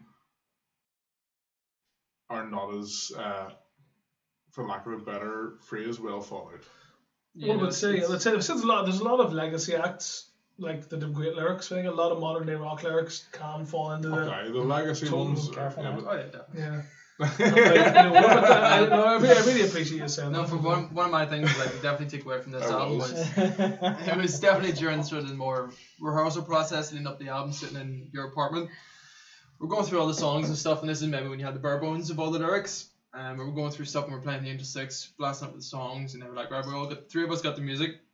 Let's go over. Dave sing the lyrics that you have over it. He sang Angel 6, and I remember driving home that night. The chorus was already in my head. Yeah. 2 days later, the chorus was in my head, and I was like, why am I singing this still in work? Like, this is bare bones. We have stuff, and then like a week later, I was like, can't wait to fucking play this song because I'm still just singing Angel 6 in my head. And then we came to the studio hearing the proper Frankie mix, all of it. I was like, you know what? It's just, again, it's extra bits. Cheers. The lyrics that you have, the vocal lines that you come up with, and the fact that at times, you know, in the studio, when you're in the booth, it's not the easiest thing in the world, but I know obviously your harshest critic is to my left. Sometimes you do he gives a bit of guidance, but most of the time, again, it's 100% straight to you in the vocal booth, and that is, it's, again, I think this does elevate the music to the next one because the guitar work we have is great. The rhythm playing and the solos that you now provide, Rick, it's second to none. The drum that Jason has, my bass is alright. And the lyrics that you have is, I think it's just brings, especially this song, I think the lyrical content, I think the whole process, it's all just like wonderful melding pot. I think this is definitely, and a lot of reviewers have seen it, and it does, it means a lot that they're all saying that this is definitely the highlight, and it's the best album that has been produced yet, and I think realistically, it will definitely continue to subtract, and it definitely has sound that what you guys have all created and stuff. Thanks, man. Well, I mean, at the risk of this devolving, and then the next song. at the risk of this devolving into a circle jerk, I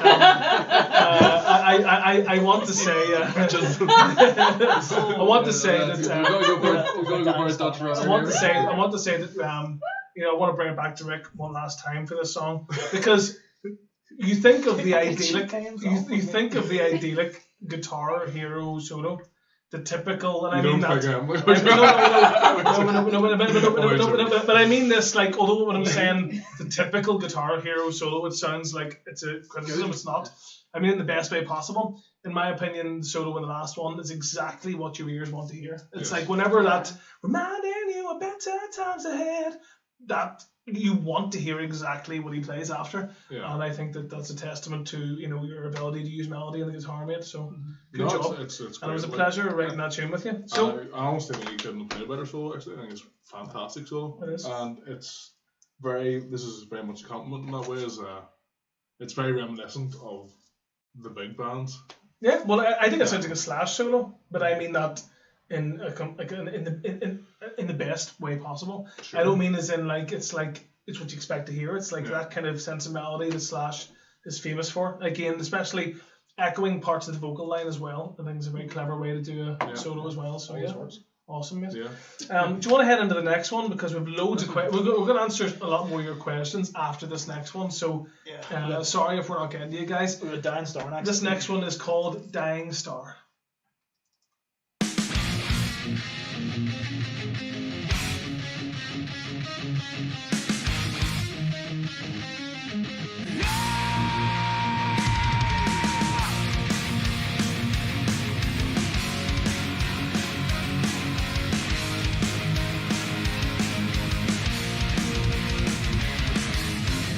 Somewhere out there, between the aeons, shines a star burning so bright it must ascend. Can't find meaning, stuck in a prison, wondering why we live at all when it ends. Oh no, what really matters after all? Who decides what is even right or wrong? Why bother really living if you're dying? A dying star in the sky, as a million tears I cried. Not a single one is mine. Whoa, a dying star, burning bright. A million memories lost to time. As I'm walking this lonely road of mine. This lonely road of mine.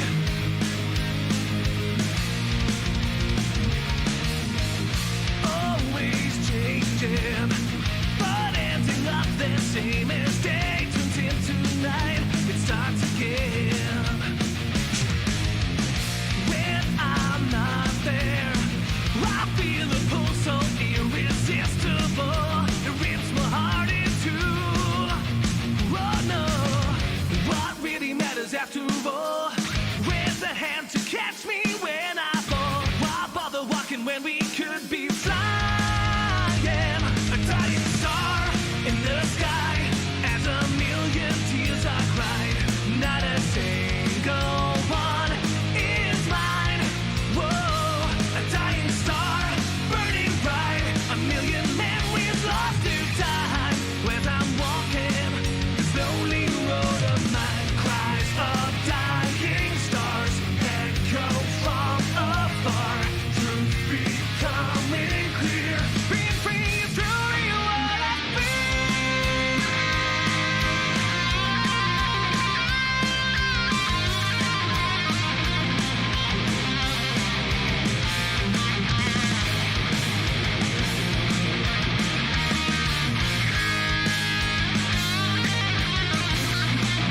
Whoa, a dying star in the sky, as a million tears I cried.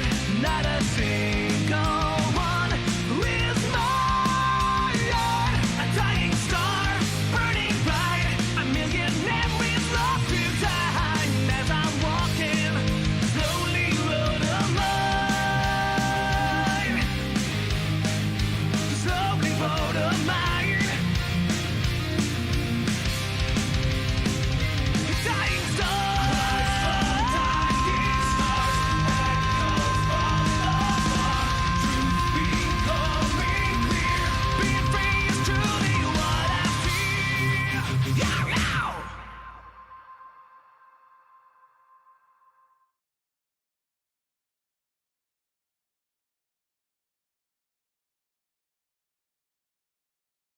Now we're back. So, Alright. So guys, that was Dying Star, another new song you haven't heard yet. So essentially this song came from, well actually the truthful way it came from is that I had an idea for a song that, you know, I did have to fight a wee bit to get it in the album. this is not how it came out. Well, it is, because no, I'm going to touch the riff last of all. Because it was, Well, the that's how it started. it was the last thing added to the song. We But it was the first thing to the album. Yeah, no, okay, but there's the last thing out of the song. No, but here I'm going to say it. So, it was a song that I had to fight to get in the album. Now, I don't mean that in a bad way. It's just that I obviously heard it in my head in its finished version, or at least close to it. And when I was presenting to the guys, perhaps it didn't sound the way it was going to eventually end up being, kind of thing. And it was very simple, like to do with like open chords, like the chorus is chord, chord, chord, chord, and the verse is very like simple chugs and stuff like that. And what we needed was a riff though, like a riff that like really set the song off. Yeah. And we touched about this earlier. A riff that actually was the first ever thing written for this, Ryan. And how did you come about that riff? Yeah, it was It's my house, isn't it? not the riff, but we did the Dying Star song. was done in your house, though, yeah. Not the riff though. The riff was done in the practice room during the time when That's Terry right. was still there. That's right, yeah. We started writing for I started writing for the next album because it was a bit ahead of schedule. I don't even think Cold Star was out at this point. I think it was just coming out, and I was like, oh, I've got this riff. It was in a different key, and I was playing it, and I had like delay and like a phaser kind of effect on it to make it sound a bit Judas Priesty, which didn't end up being on the final product. But we played this riff, and this is actually a funny story to this. So I had this riff that I was playing. It's the Dying Star riff, and we were playing in the practice room, and I think it was us three sat in the practice room, and we figured out the entire song. Like, this is going to be great. Oh fuck. I remember this. Yeah, so It's nothing like Dying Star, by the way. yeah, it's nothing like how it ended up. So we were like, right, we got this song, and we started like, we kept adding to it, and we were like, this is brilliant. It's so good. And then the only physical evidence that ever existed was a video on a phone. And after the intro riff, the song started with the bass and all, and we're like, okay. So I was trying to listen back to relearn it. And then Dave was trying to come up with vocal lines. Like it was trying to feel it out, trying to see what would work with it.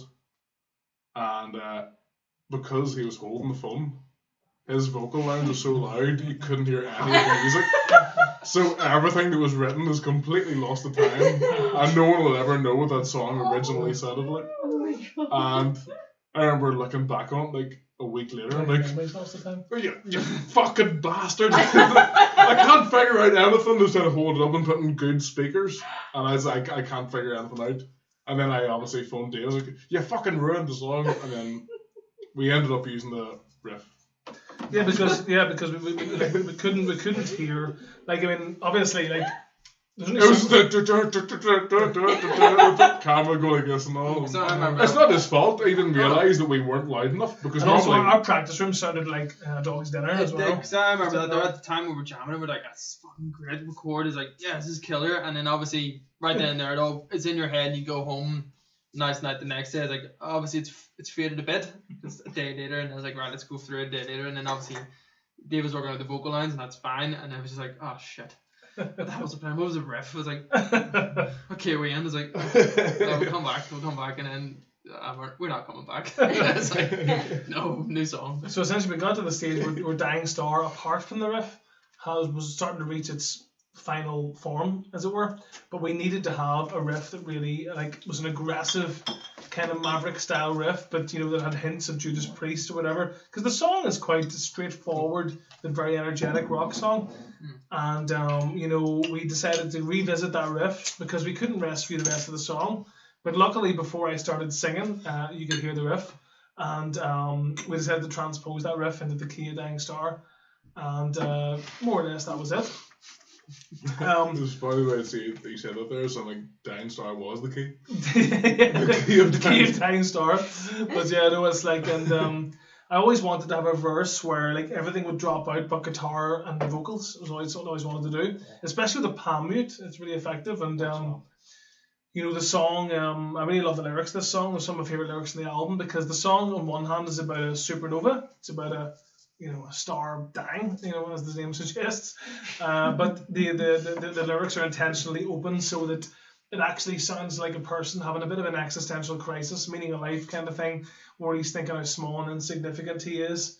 And even the chorus, like, he was like, a dying star in the skies, and million tears are cried, not a single one is mine. It's more like he doesn't feel his place in the world kind of thing, but these massive things are going on around him.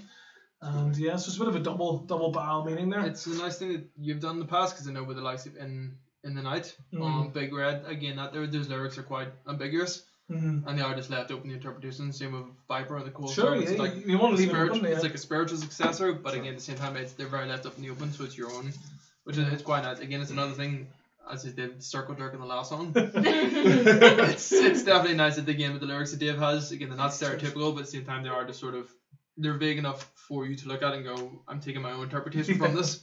And I think special mentioned Rick for this solo. I think like Ryan and Rick had a hard time recording this one at home because we were running out of time and we were trying to fit this solo in. But I can't even speak for that because I wasn't present for that session at all. But I can speak for the final product, which in my opinion is a great solo. I think you could argue that this is maybe Rick's best ever solo. Obviously, the last one melodically might be superior. Sure. But there's an energy to this solo. Technical-wise, It's got the fire in it, mate. It's a fast one. Talk about playing it like. What's it like? Yeah, it hurts. Yeah, well, essentially we tried to get back to the studio, but with the COVID again, we couldn't get back. So another one did around here. Plugged in. I think we sat there. It took us. This one was sort of got through pretty quick. Yeah, I think this was about half an hour maybe. Half an hour. Sort of just.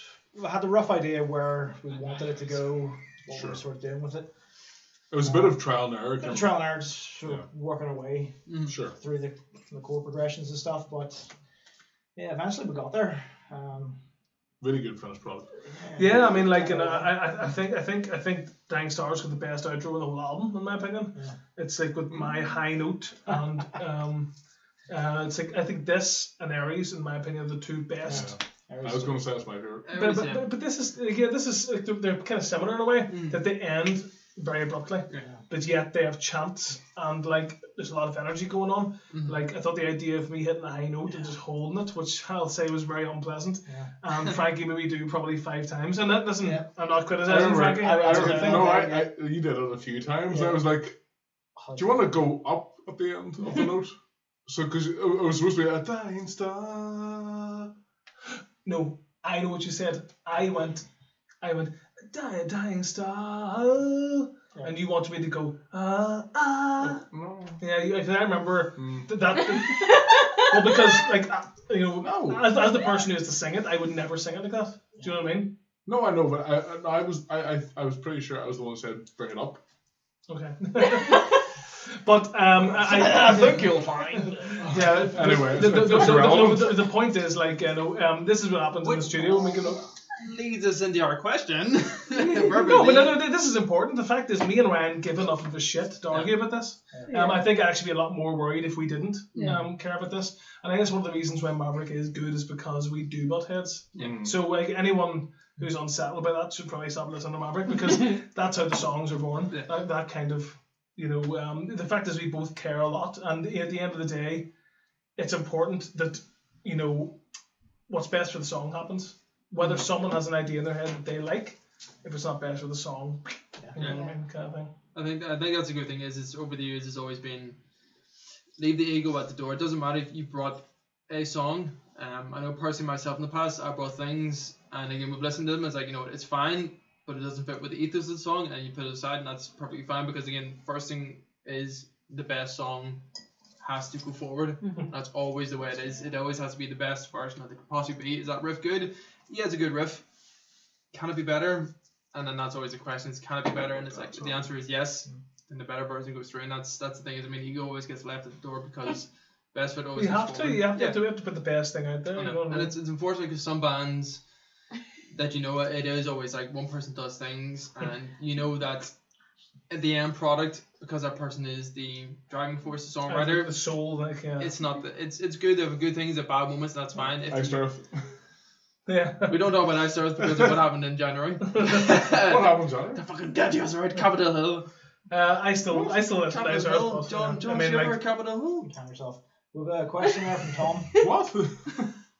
So Tom wants to know, when recording or playing at home, do you ever have noise complaints from your neighbours? Our neighbour's lovely. No. Our neighbour's really old and nice. So yeah, but it's irrelevant because we doing stuff like that. It's all solid state. It's all solid state, so we use Axe Effects, so it's all through computer. Yeah, so we can regulate the volume. Whatever so we never make problems. Yeah. anytime we are playing full volume together, it's never at home. It's always in a practice space. And we haven't done that since we had Jason the band. Yeah, very true. Since we got Jason, we got rid of the practice room completely, which we will see how that turns out. But yes, Rick and I have got fractal audio FM3, so it can all be like the volume could be like DI. speaking volume, and it'll still sound just as good. So it's all DI Exactly that's the same. fine. Alright, go back to one of the questions though, as you were saying about the end of Dying Star. It's, do you ever sing those long held notes that sound great on the album and then regret it when you're singing live after you've been jumping around on stage and then you need to realise the song ends on that note? I would say, without fail, yeah. I mean, like, then again, like, 100%, yeah, I do. But at the end of the day, I still think that you should put your best foot forward in the album. I think, like, that's actually one thing Frankie The album's the thing that everyone's going to listen to forever, not your live performance. That's one thing Frankie said, like, and he was so on the money. He said, like, at the end of the day, he's like, I don't want to do this voice, but it's funny around his voice.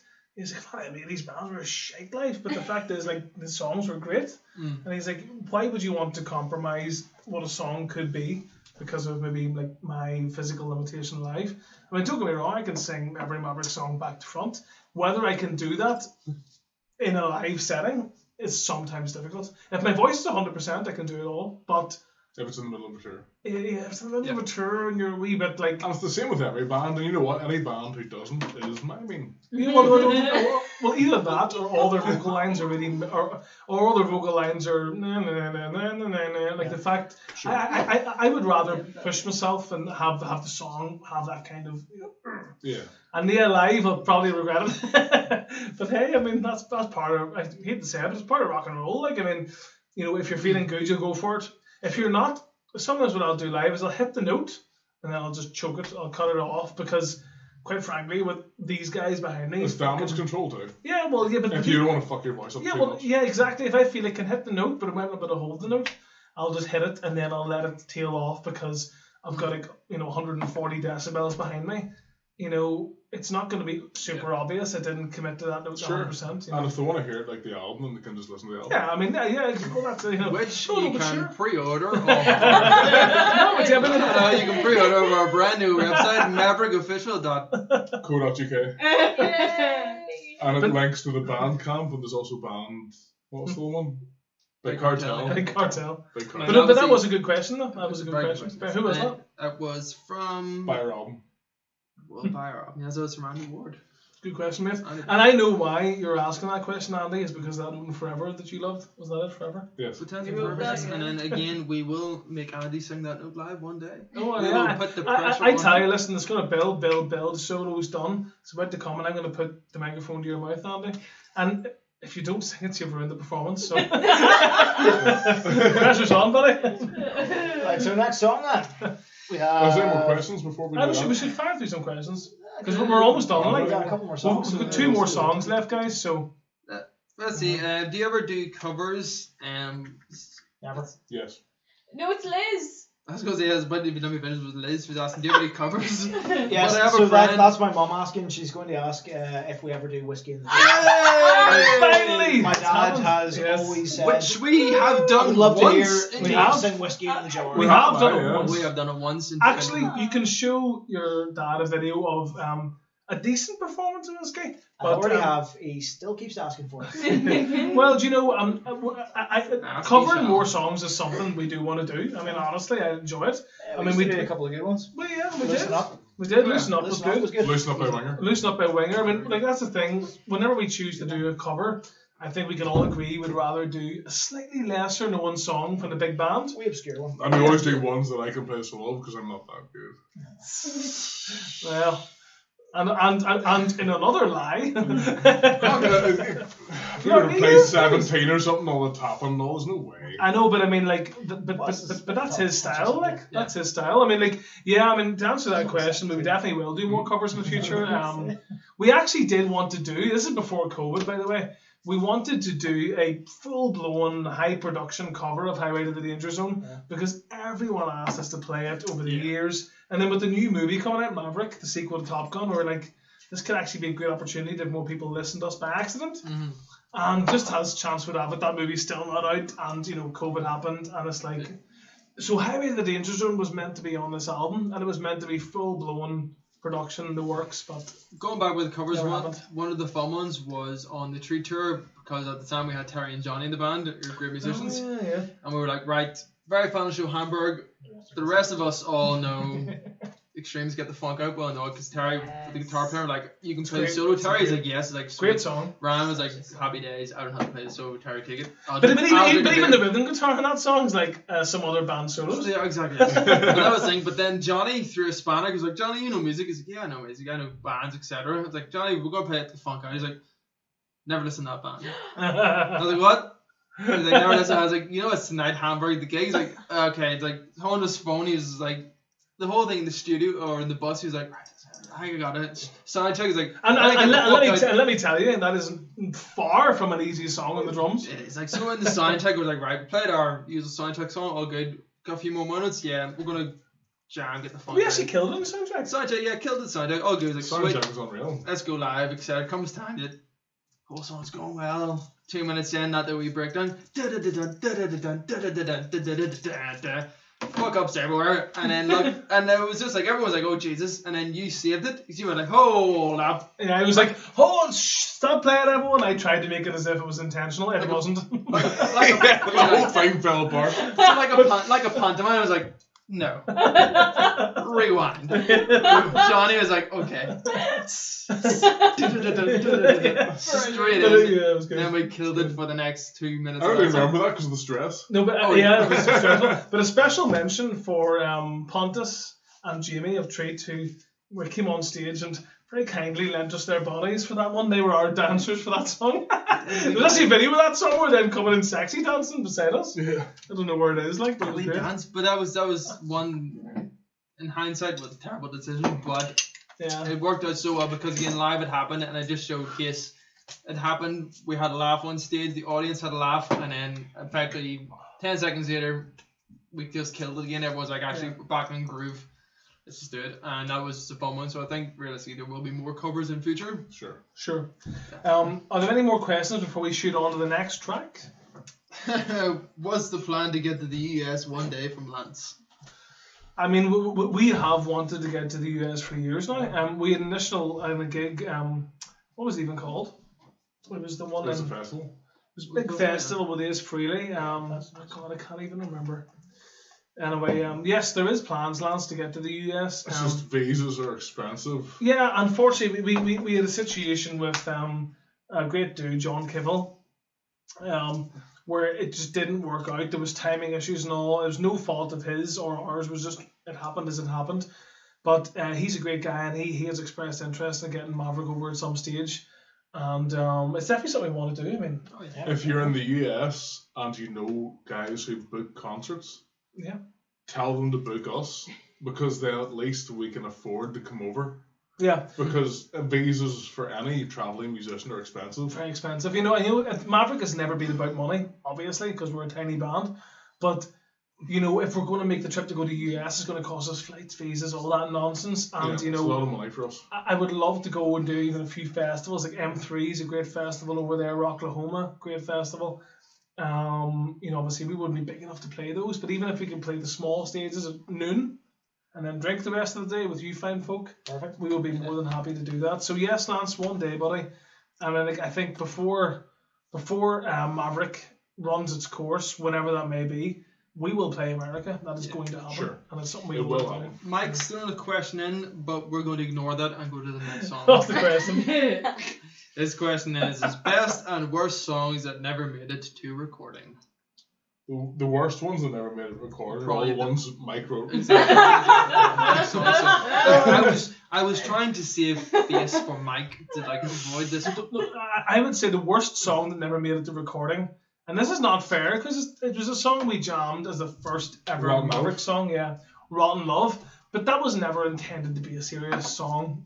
That was the worst song we ever. Oh yeah, it was terrible, but it was like we literally put it was together, shit. you know. That was what started Maverick though. Yeah, that was I never played that. that was a, Yeah, listen. You don't want to. No, This is how the riff went. With Da da da da da da doodin da doodin da. With Sales Rock, that was over within 6 months, and I never played it once.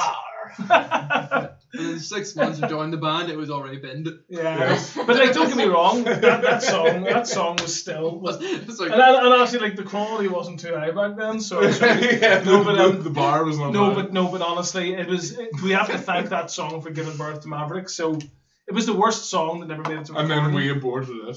So But I would say the best song that ever made it to recording. oh dear, if Mike's crying. Mm-hmm. Oh dear, Mike is No. crying on that. Oh shit. Like Rotten Love, mate. I love Rotten Love. Sorry. no, he's crying because we said all the worst ones were. Oh yeah. Oh, I thought he was Well, crying. like, for well, that's Rock. the He didn't express that he was crying. we just slagged So him what off. have we got next, guys? What have we got next? What we talking Rotten Love there? No, This next one best is just no songs- selling no, anymore. Another song here coming up. Actually, But then the best song that ever made that it. was the worst song. So the best song that has never made it. To All our the- songs are great. Next song. No, I don't know. This Actually, one is called Light Behind Your Eyes. Yes. Yes, Funky one. this one's sexy as fuck. Oh, It's it's just beautiful. one of my favourites, and I'm sure you'll love it. And if you don't, then You know, that's okay. and that's okay too. That is okay too. So here we go. Richard. Right. So let's try this By the way, again. listen. Unless you thought that this wasn't live, this should let you know that this definitely is live because you know the Right, wagon so- wheels are about to fall off here. And 3, 2, 1. Let behind your eyes.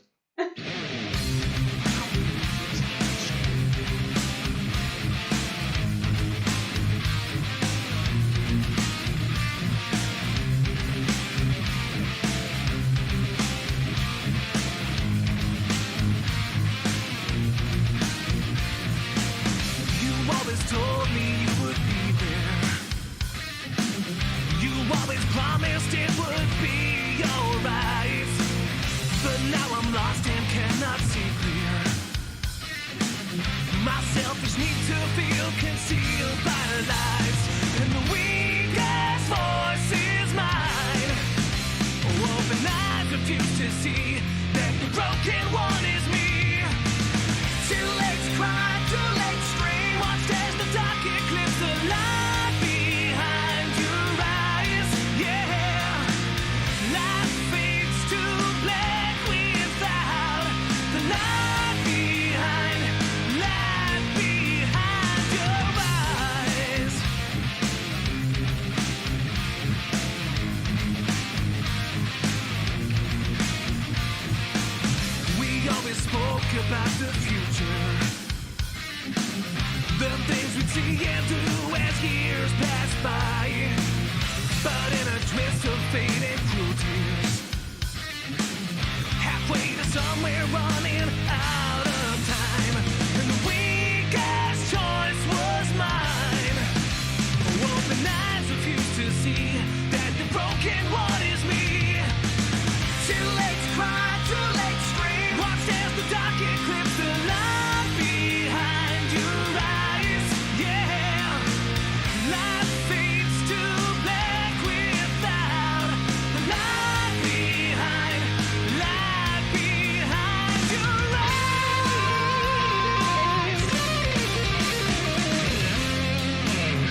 And we're back.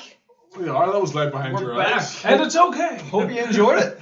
And then going into one of those previous questions was the best and worst songs that have never made the recording, Mike Ross. From what I gathered, that previous riff was something from the early Quid Pro Quo days Yes. by Mike. The initial... The Light Behind Your Eyes. That initial one was an early days riff, and it just kind of... Yeah, we could never figure out what to No, do. it was a riff written by Ryan and Mike that we could never. It was like that. Technically speaking, that riff from Light Behind Your Eyes you just heard was meant to be on Quid. Yeah. It was from the very first album. was. And I wrote kind of a song around it that no one approved of. And that was fine. My joke. No, it just didn't work out. It wasn't very good. It wasn't like that. It was similar, but It just wasn't good enough. The only thing that stayed from the original thought pattern of that was the chorus guitar. the chorus. Yeah. The chorus stayed, just because it was quite nice and everything. But Tasty. yeah, that's a fun. It's a fun but a hard one to play to get the swing into the riffs. Yeah. A wee bit tricky live. Got a good groove to it. Not that we've played it live, but I've played it stand up, trying to act like it's a live environment. And it's a bit tricky to keep that swing live. You can still play stand up. No, I can, I? No, And then I remember for me in the studio with that one, it was sort of recording time, obviously 6, 10 a.m. in the morning. Frank was like, what track are we going on? My opinion with studio is that I always go hardest song first, and that way I work more easiest, because then that way at least you got the extra time for the hardest stuff. Let's get those ones done. If it takes a bit of time, that's fine. I know that I have simpler songs at the end, and then I know for you guys guitar, because of the swing, a bit more intricately with the riffs, that they're solo sections and stuff. But for me, that was always a later song, just because it was for me it was just a nice pump, straight up groove, and it was like, that's very, very simple on the bass. But I remember whenever Mike did that during the Quid days, it was like, oh, it's a sweet riff. But the album was in fact to be done, is like, oh, next album, Big Red's got done, is like, oh, it's a good riff, but Big Red's pretty sweet. So See, the thing is, I actually Cool, don't think we revisited it until this.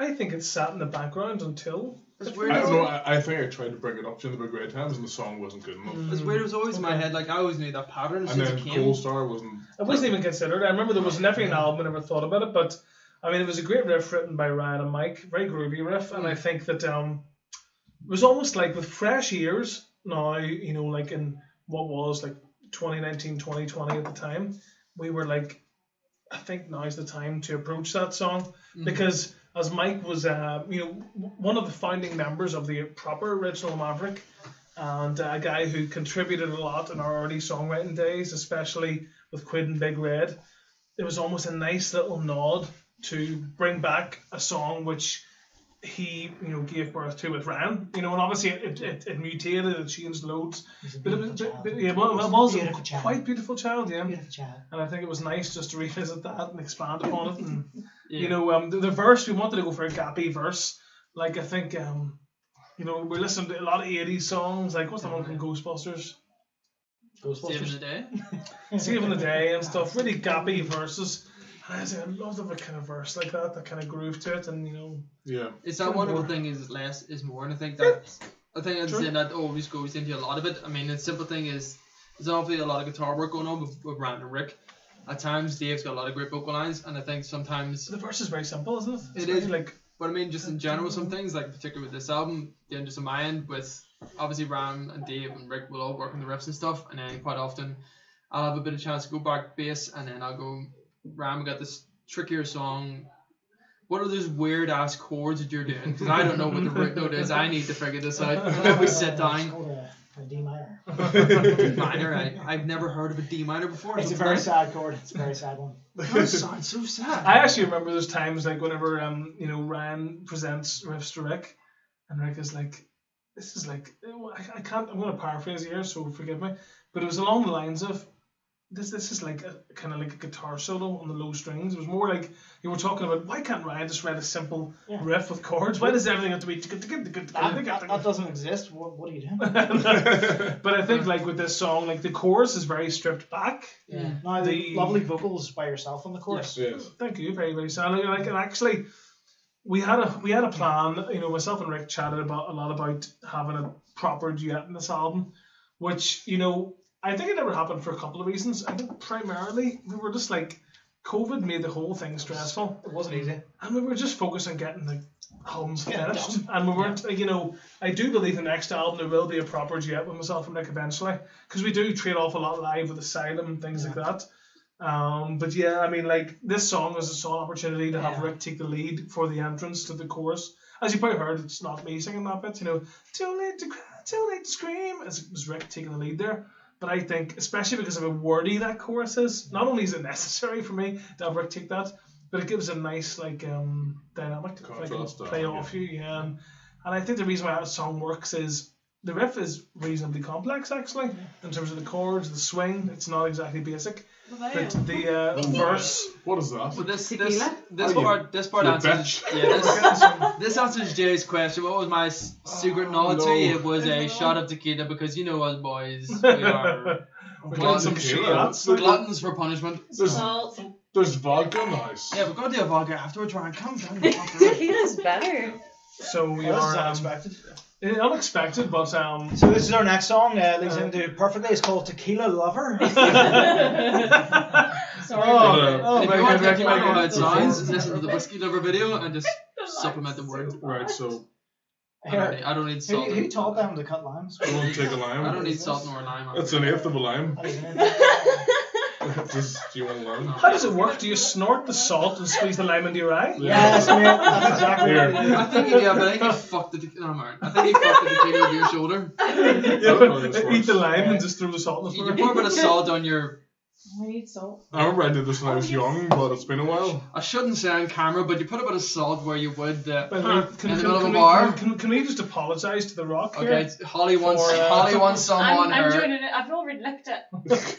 Can we apologise to The Rock for our bastardisation of the tequila Thanks. Um, ritual here? I got too much salt in my hand. So you put this up your nose as if it was This is such a bullshit story. Charlie, but I don't need him. Am I doing? I'm actually do okay you want with it, salt? yeah, and I'm okay with it. Open your eyes. Open your eyes. Alright, so like. So I was going cheers or what? Cheers. Day Ethereality and every single one of you for pre-ordering it. Thank you very much. Cheers, guys. Thank you for joining us. And bite your lime. So the next question is. Ooh, that's These nice. are all normal. What's that? Tequila. No, I mean, it's actually really nice. Yeah, it's a good tequila. I'll go grab a bottle. Lovely. Can I have a beer, please? Yeah, what do you want? Yeah, can I get another brew as well? So yes, my beer guys, is cheers. bottom left. And I know this has been long. We're like the bottom left. We're just having a party here, so we're like well over 2 hours here. David, you be a dog. Thank- Put that on the floor. Thank you very much for staying with us during this, guys. We're far on I the know it's line. been We're fucking far- long. Like, It's been long, but at the end of the day, we're taking this seriously. In the least serious way possible. Anyway, And this- a light behind your eyes. I will say one last thing. Lovely solo. I've got something to say about it. Yeah, no. So in that case, we'll touch on it more. Well, in that case, scrap everything I just said and see the opposite is what's about to happen. So, Exactly it. so big thanks to Frankie and Jake. Those guys helped a lot with finding the groove of the song and stuff. They really helped. It's hard to put it into words. You need to be there. They really helped make this song have the swing that it does, kind of thing. Sure. Well, Jason also helped Oh, playing the drums on it. Yeah, of course. But but it's more those guys added extra flavors into the mix and all. So big credit and thank you for Rick for taking the pressure off me. Start of that chorus, mate. Much appreciated. Not a problem. And I think you'll One more thing. no, go ahead. With Light Behind Your Eyes, after I did a solo, mine's the first one, it's quite short, and then Rick does the main solo, and then after that is like my favourite thing to play on the The album. breakdown. Is like the breakdown thing. It's like that thing. That riff's really really fun to play, but I'm not looking forward to playing it live because twice in the middle of the riff I have to go into tapping during the riff. So it's like whatever, and then goes into tapping, and then it does it again. So Live, I'm just going to hold a quarter for that. Actually, I got a chorus. that's for the going to be a chorus bit in. interesting. Talking about live, I cannot wait until you guys have to play the Angel 6 pre-chorus while singing those gang vocals. That's going to be absolutely Well, I will fantastic. not be doing that.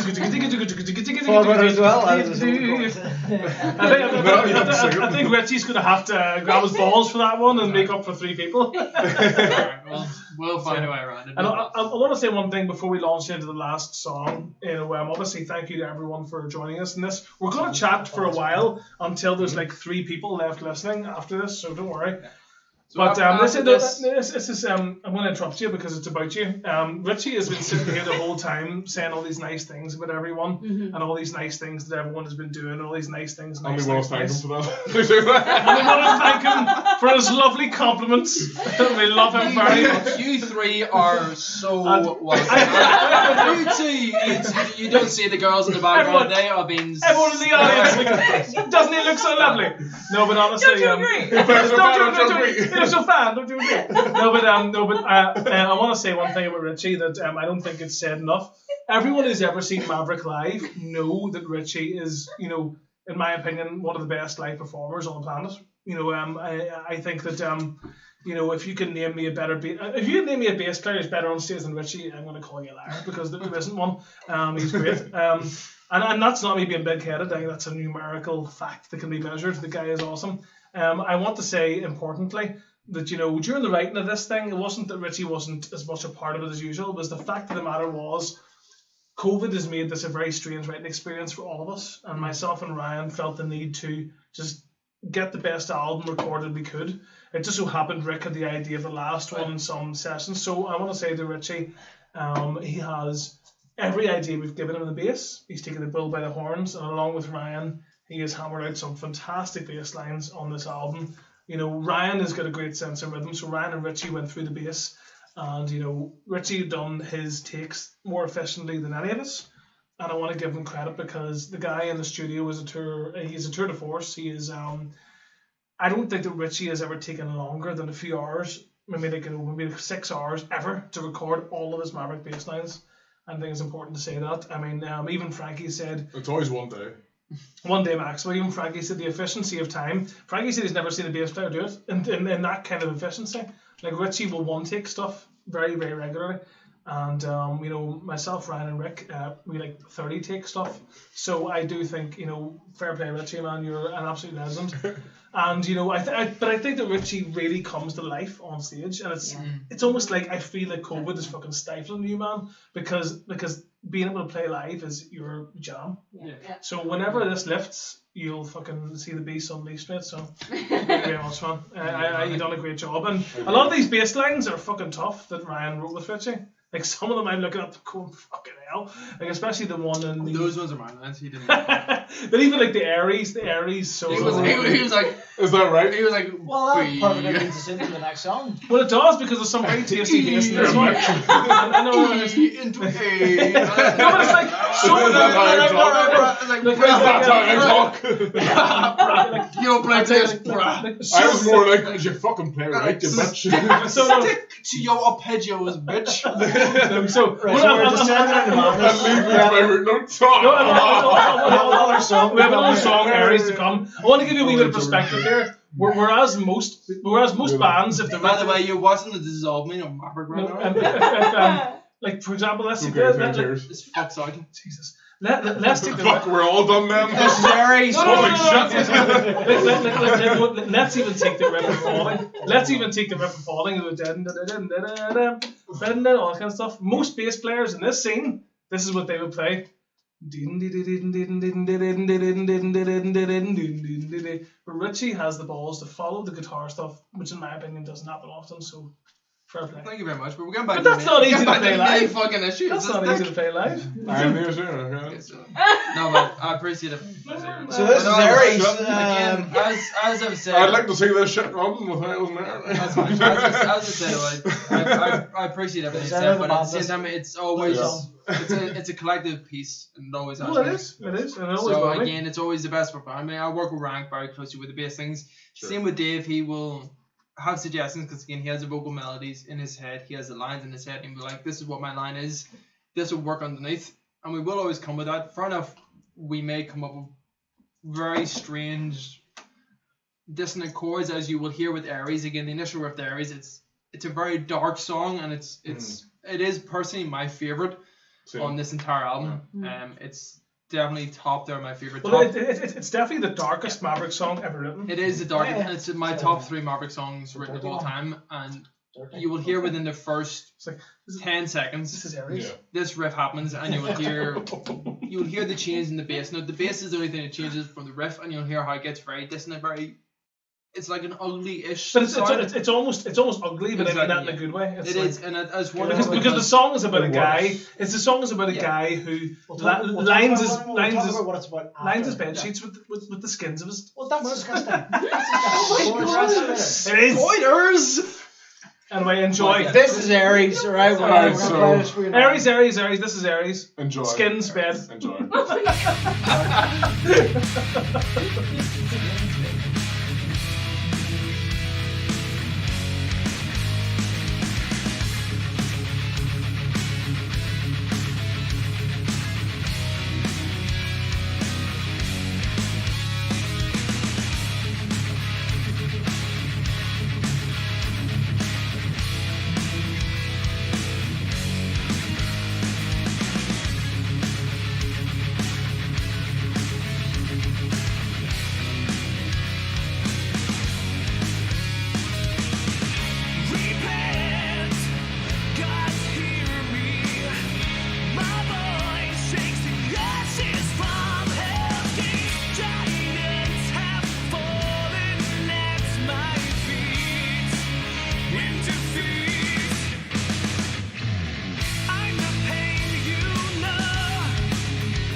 Back, can you hear So us? guys- Yeah, can you hear us now? So yes, Well, there we go. here's- That's Right, Ethereality. Okay, that's it, done. That has changed. And that position. song there Hold was- on, no, hold on. Nobody cares. That was Aries, That was Aries. which is, as we talked about, in my opinion, probably the darkest Maverick song ever Sure. written. Ever Was written. that Aries? That was Aries. Was Aries?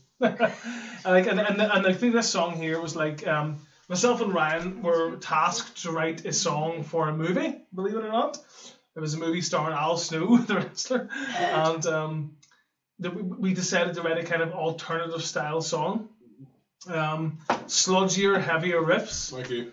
and from that song came the rhythm guitar of Aries underneath the solo. The da da da da da da da da was the main riff of this song we were tasked to write. So we plucked bits of this song, which never made the light of day, seen the light of day, and we injected it into a killer riff that Ryan had. Ryan, this is one of the earliest riffs from Ethereality, am I right?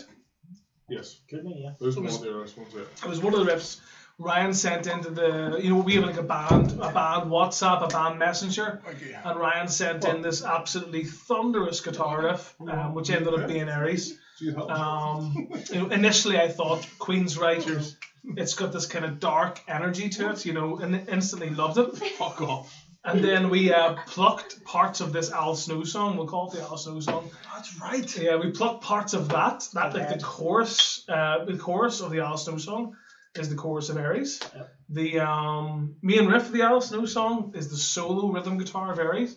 And then myself and Ryan wrote new parts for the pre-chorus and the verse of Aries. And more or less, the song is a patchwork. I think it's a true patchwork song. We took bits and pieces and put it all together. But I think in every, considering how it was written, in the patchwork style, I think this is my, this is going to sound really, jerking myself off here. It's my favourite.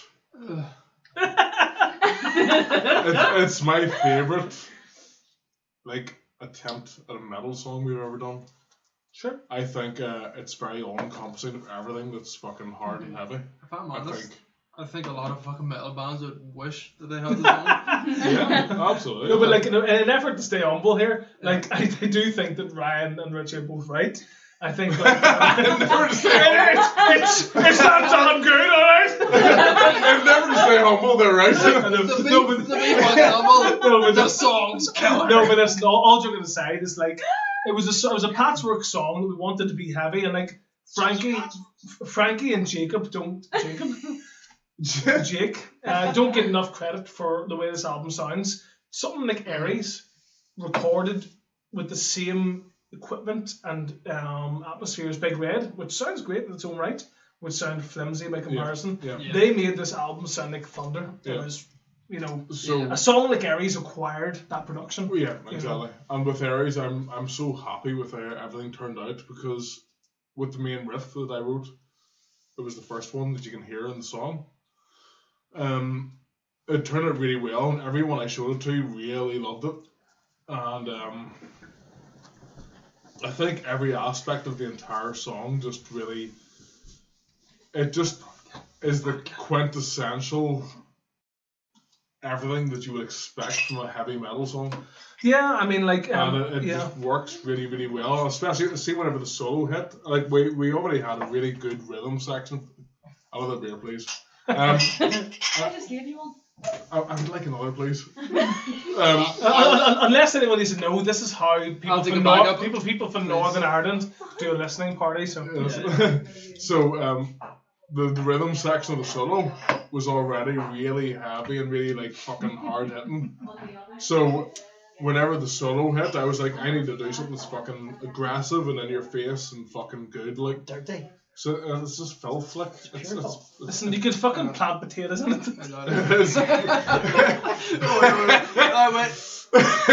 Fuck, we can't even cut this because it's live. Alright. Absolute muck. It's utter muck, see what the fucking.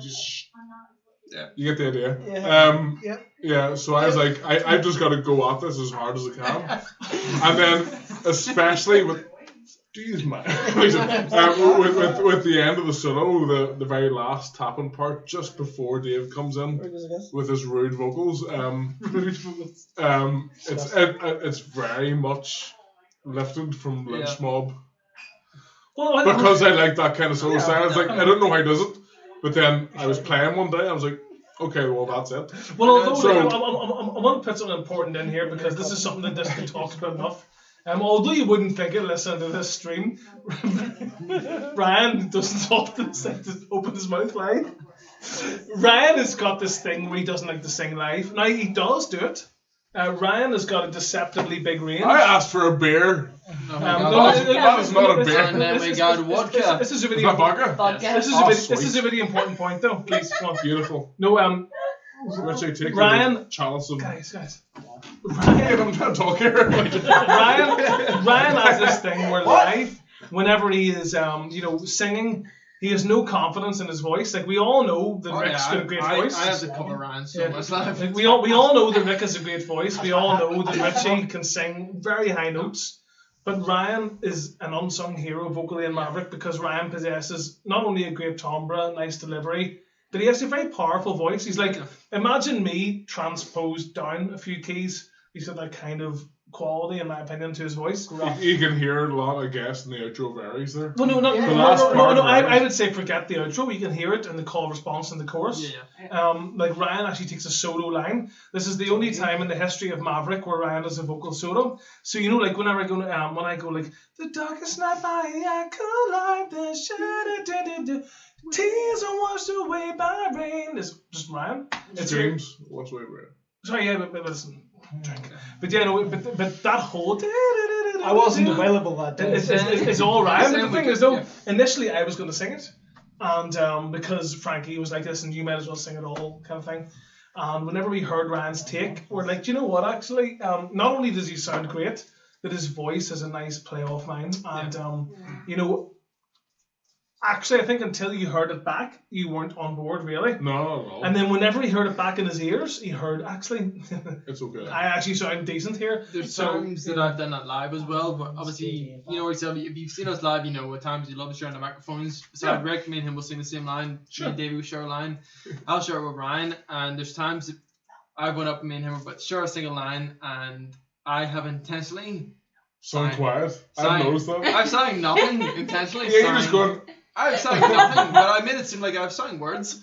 And then I've seen that. yeah, because I made him because like we're joining together. We're gonna do the line together, and he sang with me, and then I just said nothing, and it's all Well- Ryan coming through it. I'm like, well, you know My what? initial thought was, why is he on are you singing? fucking mad? Well, listen, the thing is, no, And then I just realised. I think this is an important time to bring this up. Because I have an in-ear monitor system live, whenever I hand someone a microphone, I can hear every single they do with their mouth. So there's times I hand it to Richie more than anyone else. And like I'd be like singing something like let's just grab a random song, whiskey lover, oh can I see you? And I had it, and I like, I can hear you, motherfucker. You know what I mean? And there was one time I gave it to you, and you. And, yes, you do. No. I give it fucking gusto. Only sometimes. Gusto. You give it gusto most of the time, but I think you get nervous from the lead vocals in your What do you face. mean, like, because like, oh No, because I am not you. no. I But cannot there do was David one Lines, time like, my brain then goes. Listen. Zach Galifianakis Look, hangover territory, mathematics in my brain going, where is my vocal line going? This is like, oh. There was one time I gave Ryan the microphone, and I think that you like probably because you weren't sure if you could hit the note, you totally mimed the line. It was like completely. Nothing came out. It was on that tour with the Vicious, and but it was amazing because the band was so loud. And Richie, you were probably singing it as well. I can't stop that guy from singing loud. And and then I just remember because I could hear everything, me walking around, I could hear my jacket and all moving. As David ran, he's like. I think it was maybe. You know what my problem was? I think you weren't expecting it. No, to be fair. my problem was all of your singing comes through your in-ear monitors. Yeah. So if You I couldn't hear sang yourself? something, I couldn't hear. No, but that's the thing. Like, it was So just, if I sang it, I would just be like, you guess. I could be but, singing but, it. but it was so funny to hear It's it. pure guess. And I was It just was, like, it was get it all funny. back. Pure I mean, he was going. He was going. All you, It was funny. all you It would hear was is, funny. all you heard is just smacking lips going. Guys, should we do we shot here? Yes, listen. I Do a think, shot, then we'll call it a I night. think this is a good time to wrap this up. But before we'll do the shot, then we'll do the last few questions, and then we're out. Yeah, Okay. yeah. But no, but the thing is, thank you everyone who has shown up for the stream. Thank you. Thank you for Ching-ching, everyone everyone. who's pre-ordered the Ching-ching. album. Thank you for everyone who's pre-ordered the Fuck, was album. that word? the album. All the M's no B's. Nice. Thank Well, you for everyone thank you ordering for my everyone bum. who has pre-ordered the album during this stream. No, but Yeah. thank you. We really appreciate it. And if you I know- I haven't, know- I hope you have. Or I know this is really long-winded, but listen, honestly, we can't do a show. Exactly, yes. So Gotta do a show. This this is is the the best next we have. best thing. Next best So thing. you can hold it over Well, your thank friends. you. You've heard the album a week in advance. You know all the songs. And again, come next Friday, the album drops. Enjoy the Spotify. Please don't cancel your orders after Exactly. hearing it. So enjoy the album with Spotify, Deezer, Apple Music, where the fuck you get your music. The stream goes live next Can't April cancel the it. By the 1st. way, don't stream it because we get no money back. Cheers. All right, cheers, guys. Thank you so much. Yo. Beautiful. Oh, it's fucking vodka. Enjoy yourselves, you beautiful bitches.